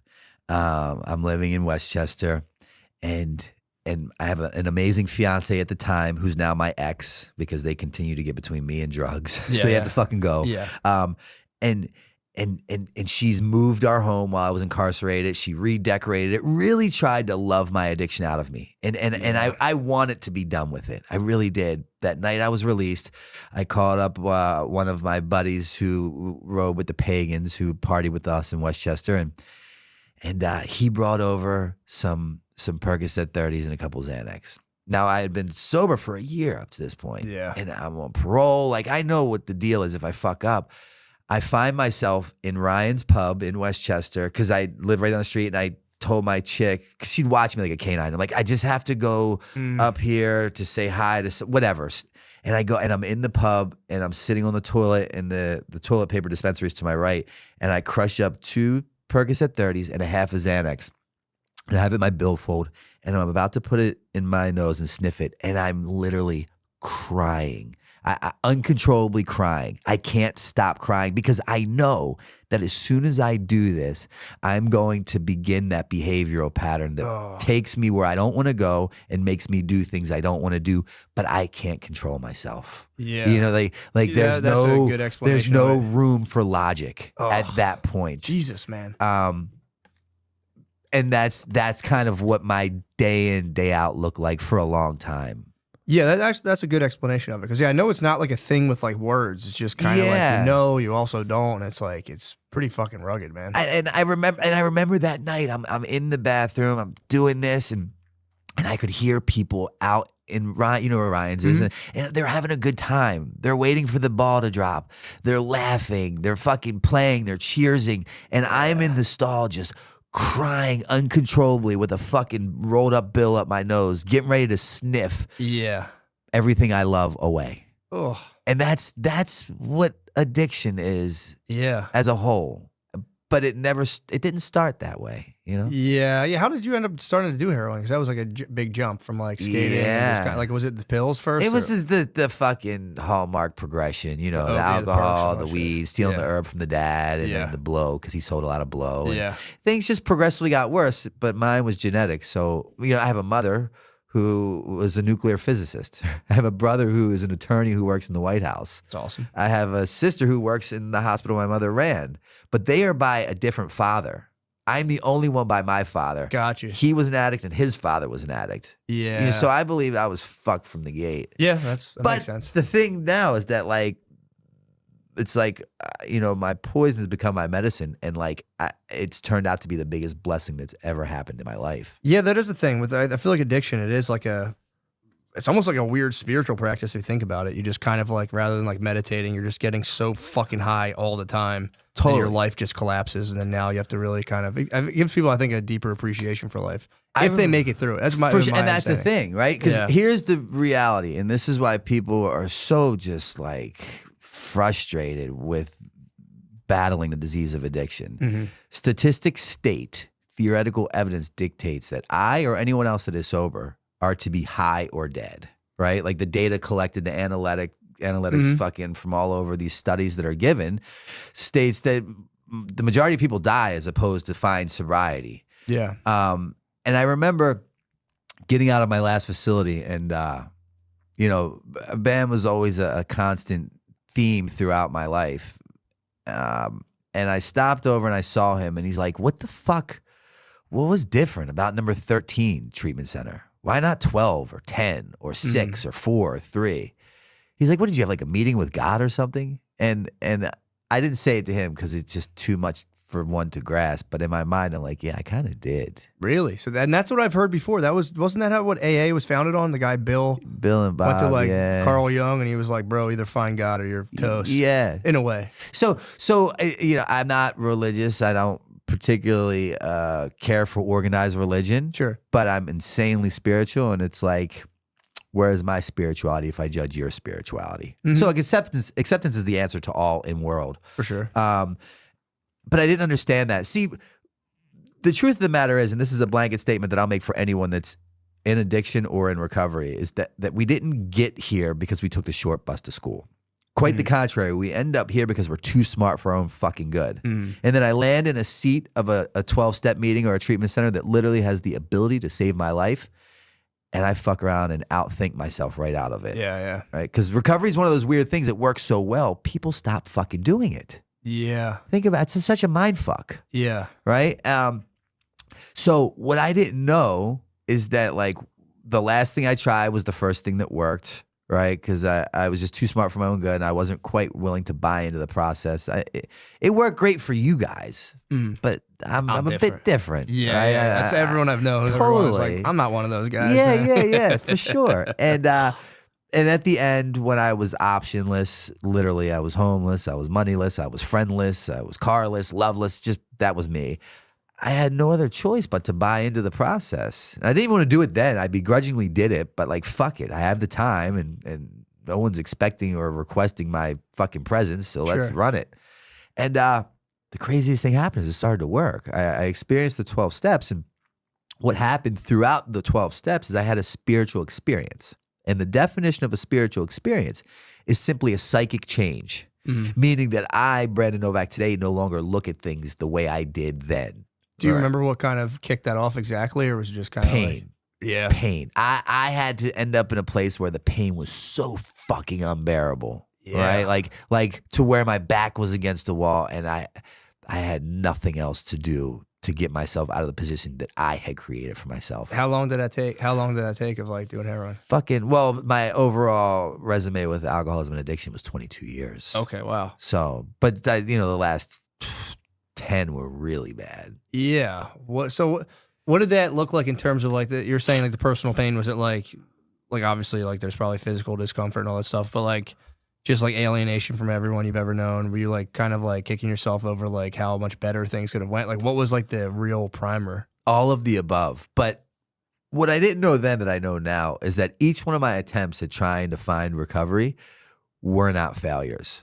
despite me thinking they were, because like I would use in treatment, I'd get kicked out, I'd leave, I'd use the same day. And as any blessing happens to anyone, it happens unbeknownst to us, right? Like if I knew when and where a blessing was taking place and I was to report there to receive said blessing, I'd fuck that up, right? So like I had to be put in this place where these seeds were being planted unbeknownst to me.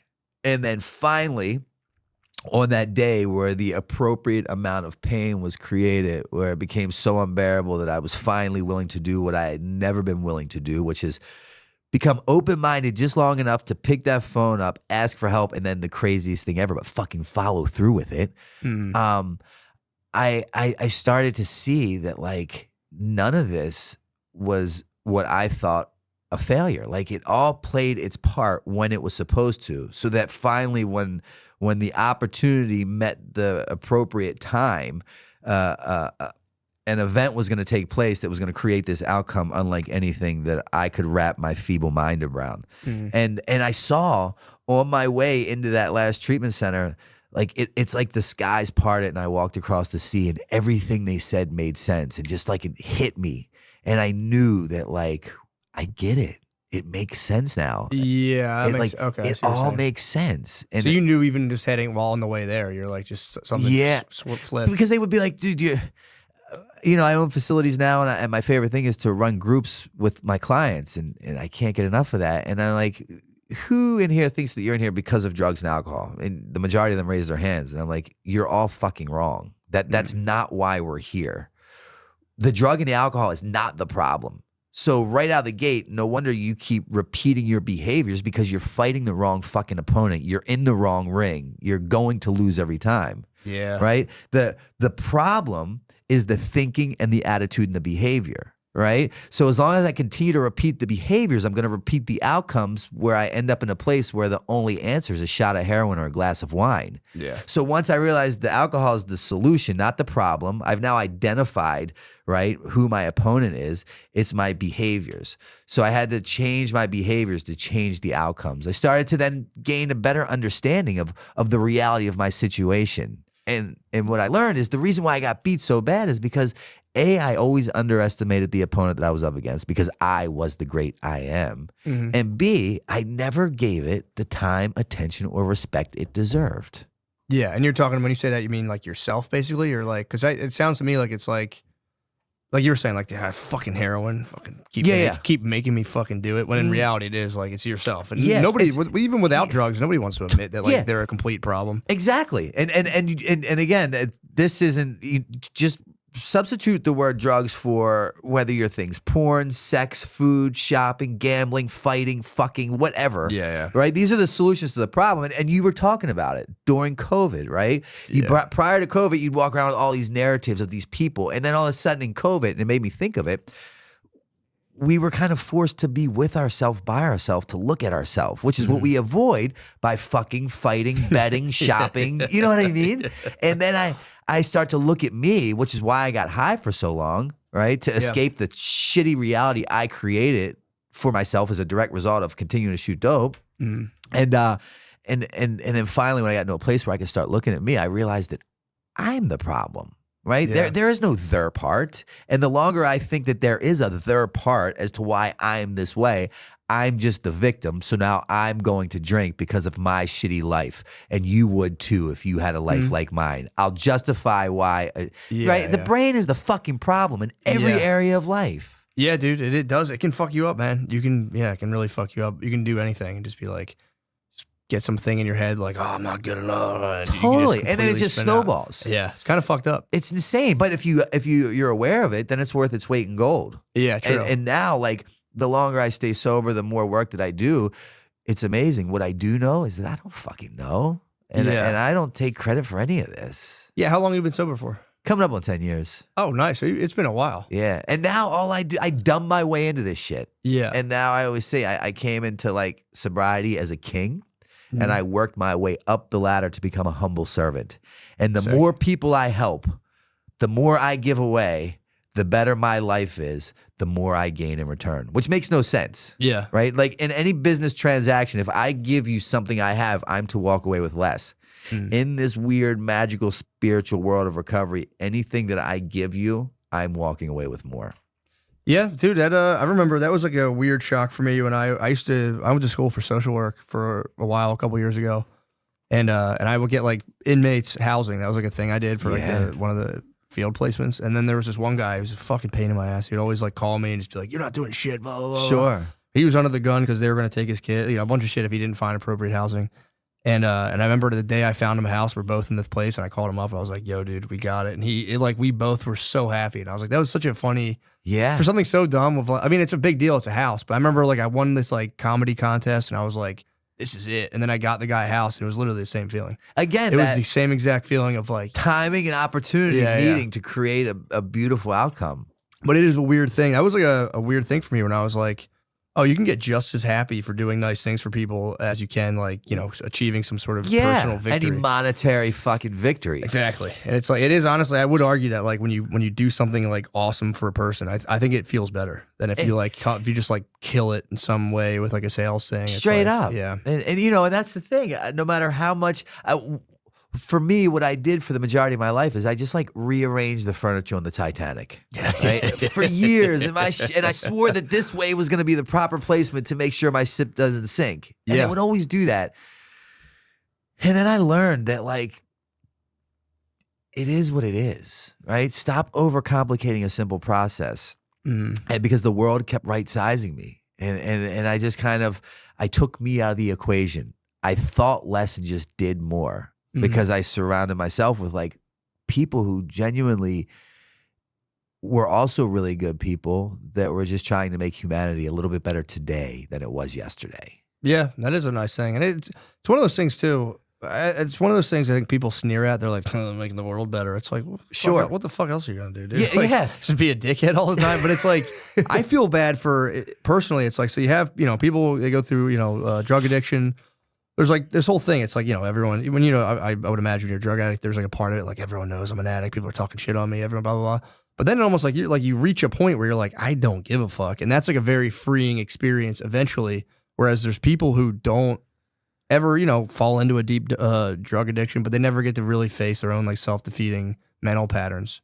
And in a way, it's almost like the person, in my opinion, who goes through addiction and gets out of that ends up having, I think, a richer existence than if you never really have to face that or come like face to face with yourself and like really look at yourself. Because there's people who get through life good on, on paper, but it's like, they're tortured.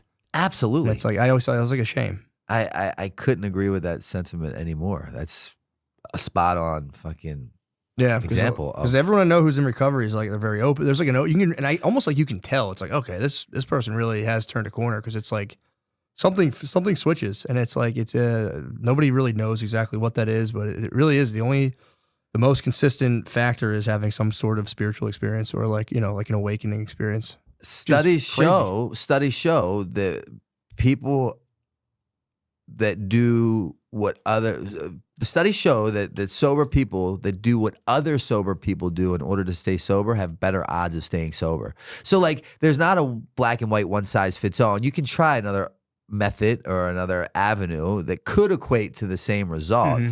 But I got to a point where the stakes were way too high and I was tired of rolling the dice and I kind of wanted to start working smarter, not harder. So I just bought into what the group does in order to stay sober. But the funny thing was, you said it,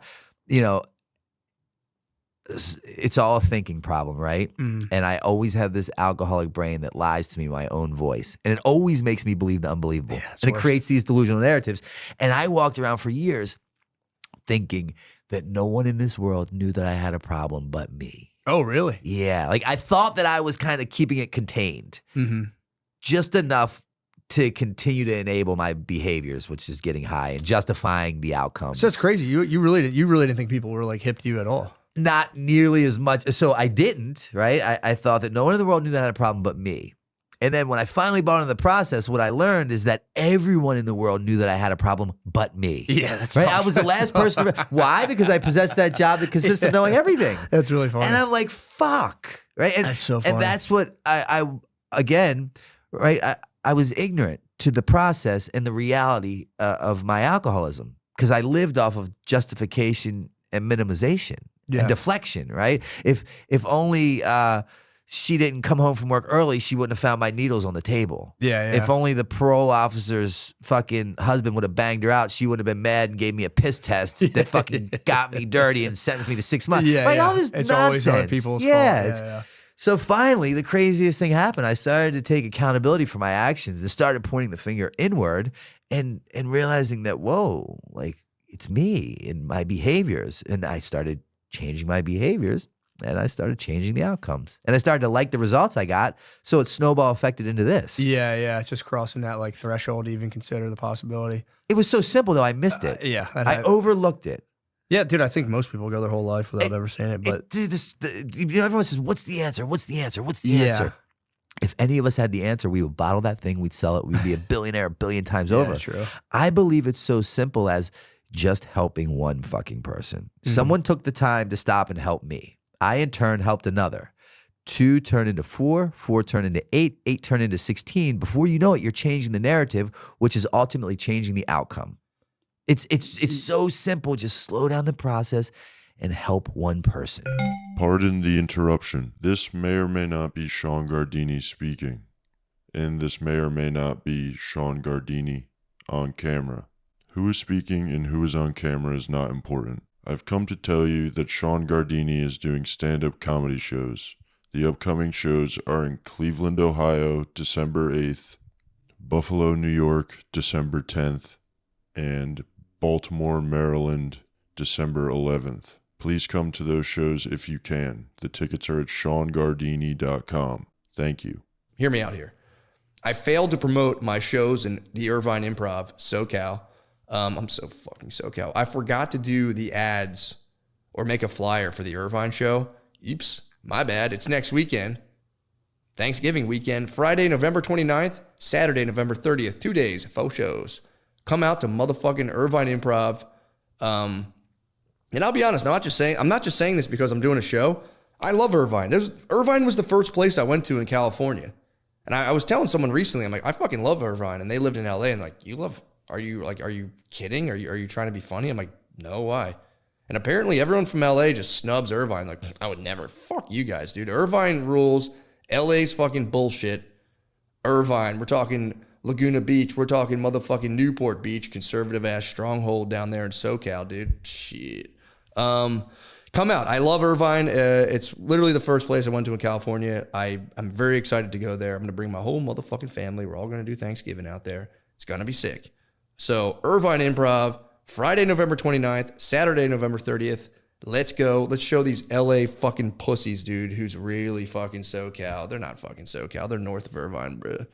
Yeah, so how did you get into the recovery homes? When did you start that? And like, what was that like? I had my get well job was washing dishes for $6 an hour in Levittown, Pennsylvania. Oh, nice. At a diner called Mary Ann's. At 38 years old, I'm busting suds in the back with a coworker who's fucking 14. Damn. My brain told me that, and this is after skating, jackass, fucking author. Yeah. My brain told me I should have, at the very least, been the president of the United States. And I'm fucking busting suds with Brian here for $6 an hour. Yeah, what was that like? Struggling. I had heard the word humility, and it sounded fucking cool, and it rolled off the tongue right, but try swallowing that fucking thing. I'm 38 right now, dude. If I had to bust a Imagine suds. fucking you leaving here and going back to Levittown, Pennsylvania, to Mary Ann's Diner. Shout out to Rich, and they were great guys, and the owners, and busting suds for $6 an hour. Next to a 14-year-old How long did you do cohort. that for? 1 year. That's long. That's And a decent time. I had no idea what my next move was going to be. Right? Yeah. Because my qualifications didn't state that I had any, like, special qualities. I know what you mean. You can't be like, yo, let me hop on a TV show real quick. Yeah, Get or the like, fuck let me out. fucking, I don't own a computer.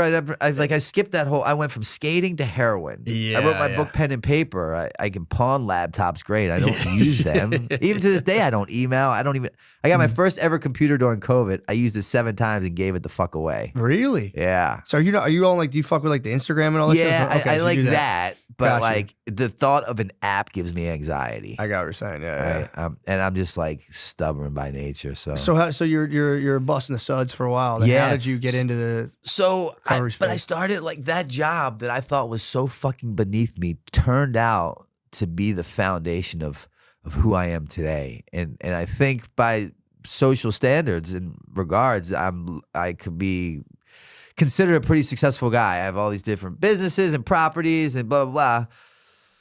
But it all came from washing dishes. I started to like show up early. I'd stay late. I took pride in washing these dishes. I called out one day in a whole year because of a snowstorm. Like those behaviors started to change. And my outcome started to change. I started to become self-sufficient. For the first time in life, I was paying my own recovery house bill, $165 a week. I was buying my own groceries, my own cigarettes, not relying or depending on anyone. Yeah. And I stopped like, and then what happened was, someone asked me to speak at a candlelight vigil for someone who had passed away. And because, you know, the 12-step program, AA, you know, it's anonymous. So you don't know really what's going on there. But when I spoke at that candlelit vigil for people who had lost their lives, someone like had filmed it and it started making its rounds on social media. And then an organization reached out to me and they're like, would you like to come speak at our facility in Florida? And I'm like, sure. And they put me up at the W in Fort Lauderdale in the penthouse. And I'm like, what the fuck? Are they going to like ask me for a donation? I wash dishes. Yeah, dude. And they had come up with this whole design, right? Again, the blessings taking place unbeknownst to me. If I knew any of this was going to happen, I'd fuck it up royally. Sure, yeah. And they had put together this whole plan and presented it to me. And I'm like, dude, I didn't even know this world existed that I live in today. And it just kind of gave way, and I bought into what they would say, and in those meetings they'd say like, in order to keep what you have to give it away. And Sure, yeah. this is cliche as shit. And I vowed to myself that when I was in a position financially, I was going to recreate that sober living house I lived in. That's cool. And do for others what it had done for me. So literally on my 5th year anniversary, I opened up in Wilmington, Delaware, my very first men's sober living house called Novak's House with 10 beds. And that has since turned into 7 houses for men and women in Wilmington, Delaware with 75 beds. And I fucking travel the world, and I have generous friends or just strangers that want to give back, and they occasionally stroke a check and they provide money that I have in the scholarship fund. And my mission is to provide a bed for anyone in need of sober living after completing a treatment center. I refuse to let price be a deterrent as to why someone can't get help. And then, unfortunately, the demand was met. I kept fucking expanding, and I really wish that wasn't the case and these didn't even exist. Sure.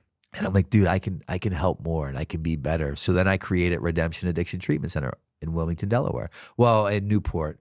Okay, yeah, that's right next to right it. down there, yeah. And it's an outpatient facility where people come during the day, 5 days a week, or nighttime groups. And I always tell people I'm on par to create like a David Koresh Waco, Texas compound vibe, Nice. minus the gun and the fucking religion. Yeah. But I want to create this place where people feel like they want to be a part. Right? It's all deliverance. Like I started this podcast.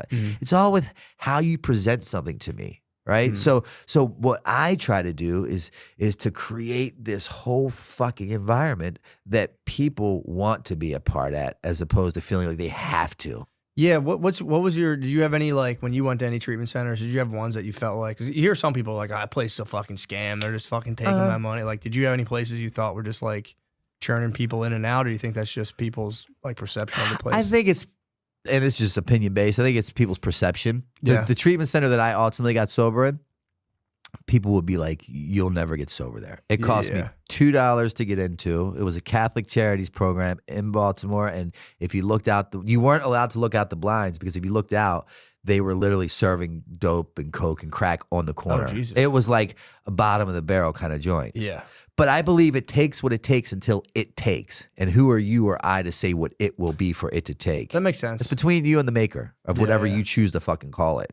Because it's not like once you get to this appropriate program, they give you this secret pill for the cool kids. It's fucking recycled rhetoric that you hear in all the facilities. Yeah, It's like, fuck. Yeah, that does make sense. I believe the perfect treatment center is whichever one you get sober in. Yeah. And I didn't have a say. Like, I didn't get to pick my sober date. True. That was a blessing. Yeah, like they gave you the right massage. Yeah, and like the place was finally kinda chill. they fucking gave me a happy ending with a massage, and they played my favorite song. That and might turn me around. And I come God, and here we are. I'm the spiritual fucking guru.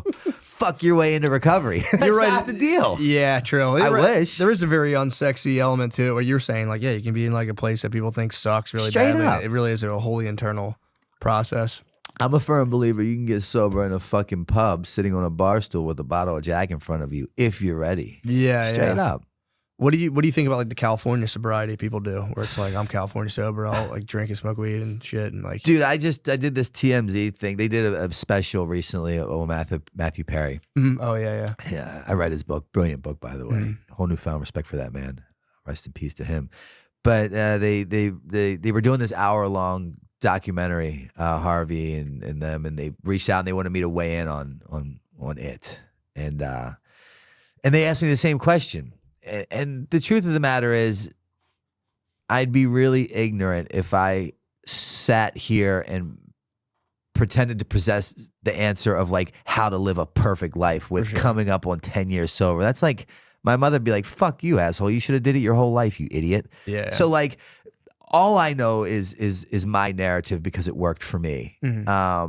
I'm never going to tell anybody what you should or should not do. I believe with California Sober, with MAT, Suboxone, Subutex, Vivitrol, Methadone, if it provides you a life that you believe is worth waking up and getting out of bed for every morning without the thought of wanting to kill yourself, I'll fucking drive you to the dispensary.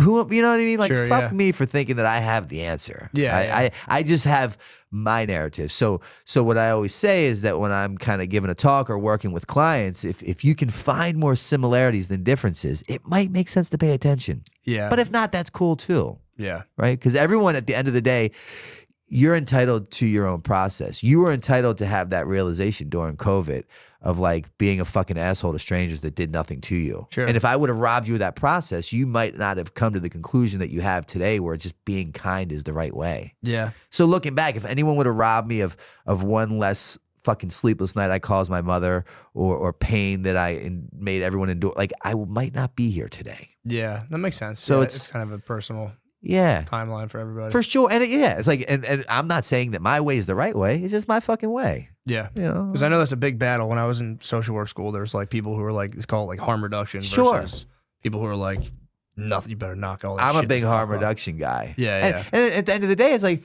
who the fuck, like, that's between them and their higher power. Yeah. Like, all of a sudden, I believe I'm God and I can predict what your fucking best outcome will be for your life and your situation. Fuck. Yeah, true. You It's, know, and I'm a spiritual guy, and if I'm a spiritual guy like I say I am, where's my spirituality if I judge your spirituality? yeah. Right? So, like, I believe my higher power is everything. I think it's crack. I think it's heroin. I think it's life, death. It's like, what's love without sadness? What's joy without sorrow? Mhm. Right? You have to have all these. Without those fucking overdoses, without life support, without fucking ruining my life, I would not be the child of, I hate to say God because people are like, oh, this religious fuck, but a child of God today who I really like do my best to help humanity. I wouldn't be here. I'd still be in that position of like, what the fuck's wrong with you? You think you have it figured out, you fucking idiot? You deserve what you get. Yeah. And that's where I'd probably be. Yeah, well, it is funny. People, I've talked about this before, but it is funny how that is like the God talk's taboo now. Before Totally. it was like you couldn't talk about sex. Now you can be like, I'm fucking jizzing. And everyone's like, but if you're like, Yeah, the whole Me Too movement at that point. true. Yeah. That. But if you mention God, people are like, what the fuck? Totally. And it's like a pretty wholesome, I think it's a very wholesome concept. But it got tainted by, I think, people just being like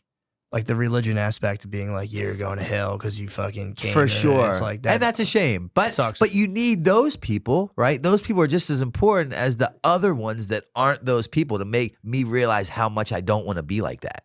Because Yeah. without those people, I'll turn into that person. Yeah. Because I don't have like a warning sign or like who I don't. I need the bad to remind me what I don't want to become, so I practice good. Yeah, and I wonder if it's gonna like, because every even like religions, like concepts of God, like go through waves where it's like we used to think it was like fucking fire, and now we are like there's like the mythological hero of like there's these entities in the sky that we can like be like, hey, please help us. That'll like change everything, and then like that like around like an organized like testament of like this is the guy who came down from heaven and then So now I wonder if it is going to regroup in like some different conception that people will universally buy into, or if it'll just be like a fractured thing forever.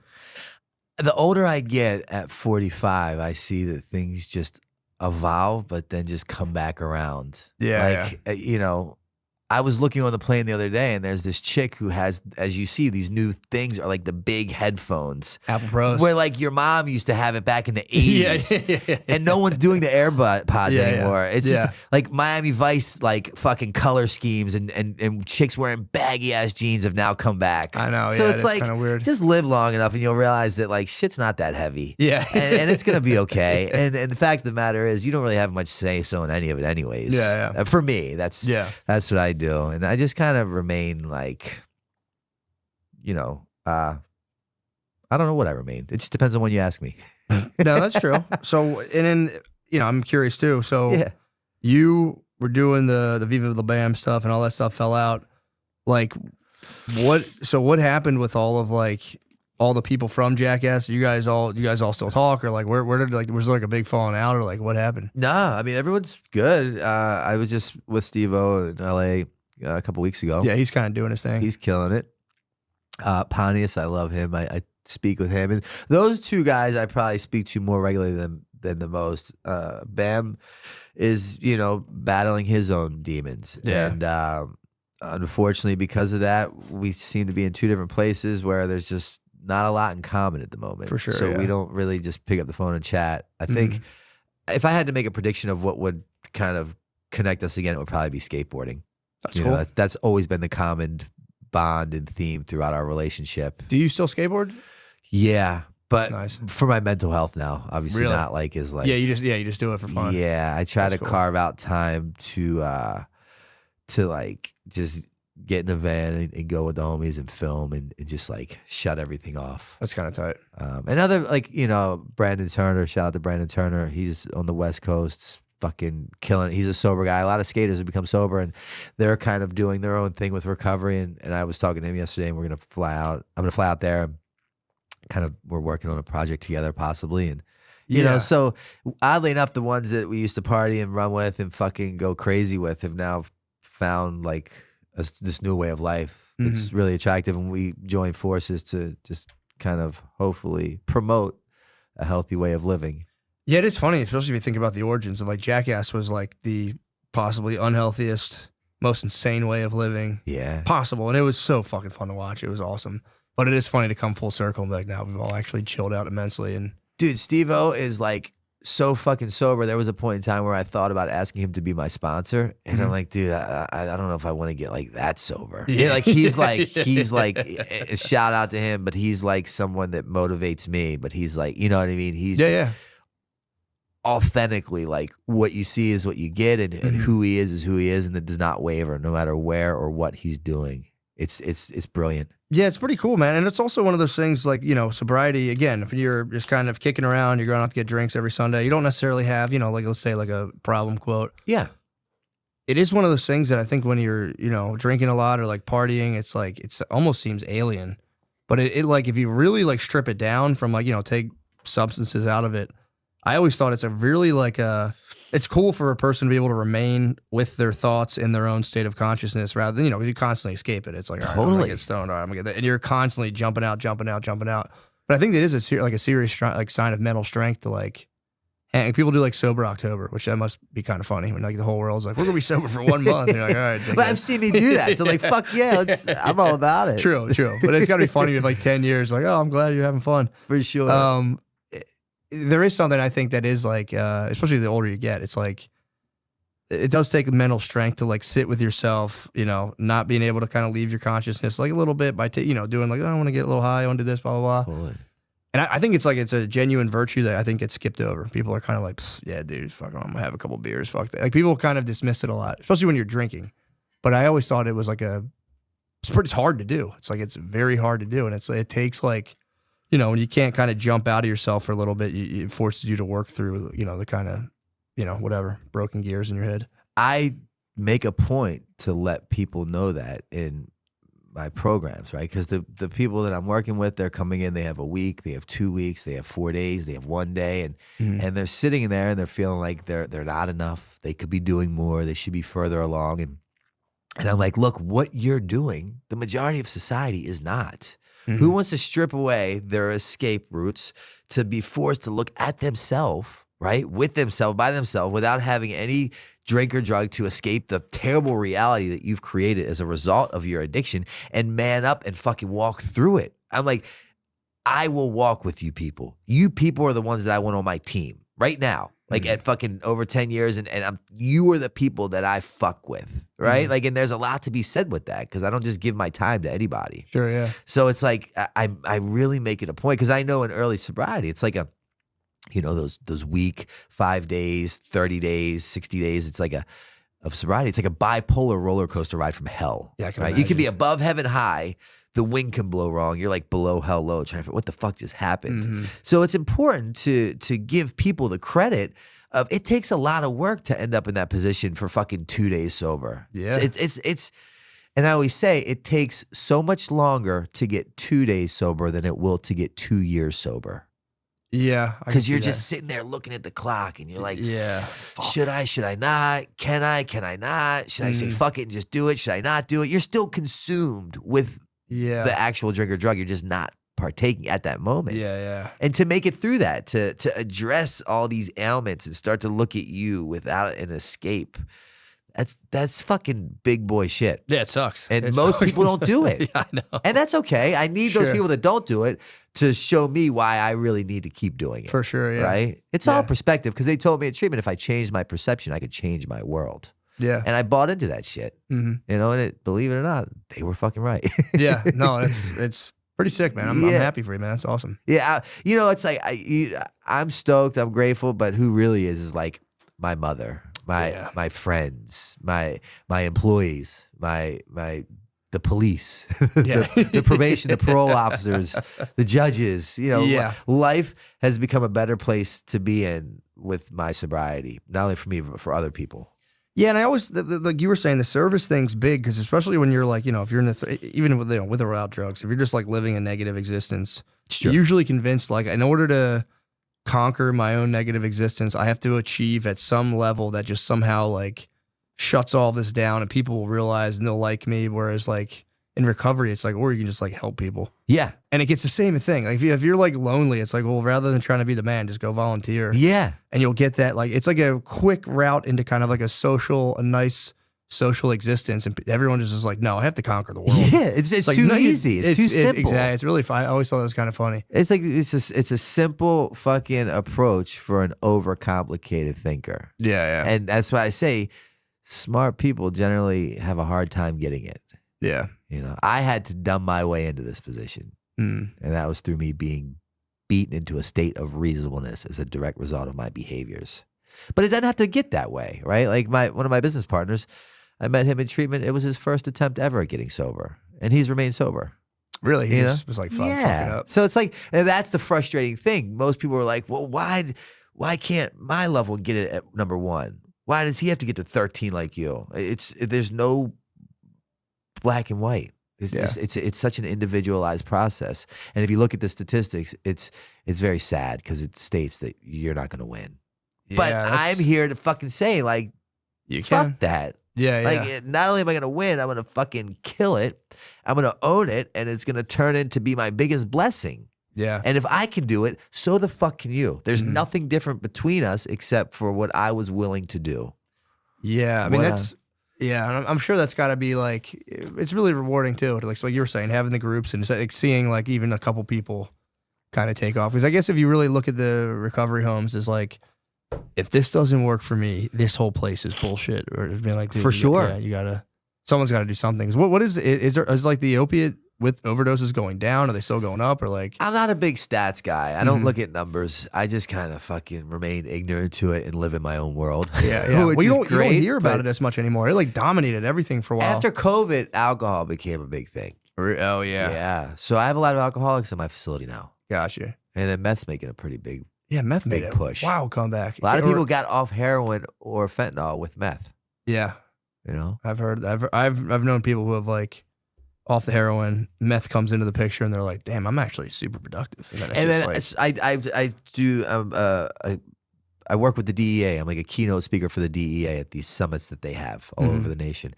And I was just doing an event with them in St. Louis, and they were like, "Yeah, cocaine's making a big comeback. We're fucking busting down big shipments of cocaine." Mhm. So kind of like how I said Miami Vice was cool again. all Like comes crack around. could be cool again soon with like the Very well. 80s. You know what I mean? Yeah.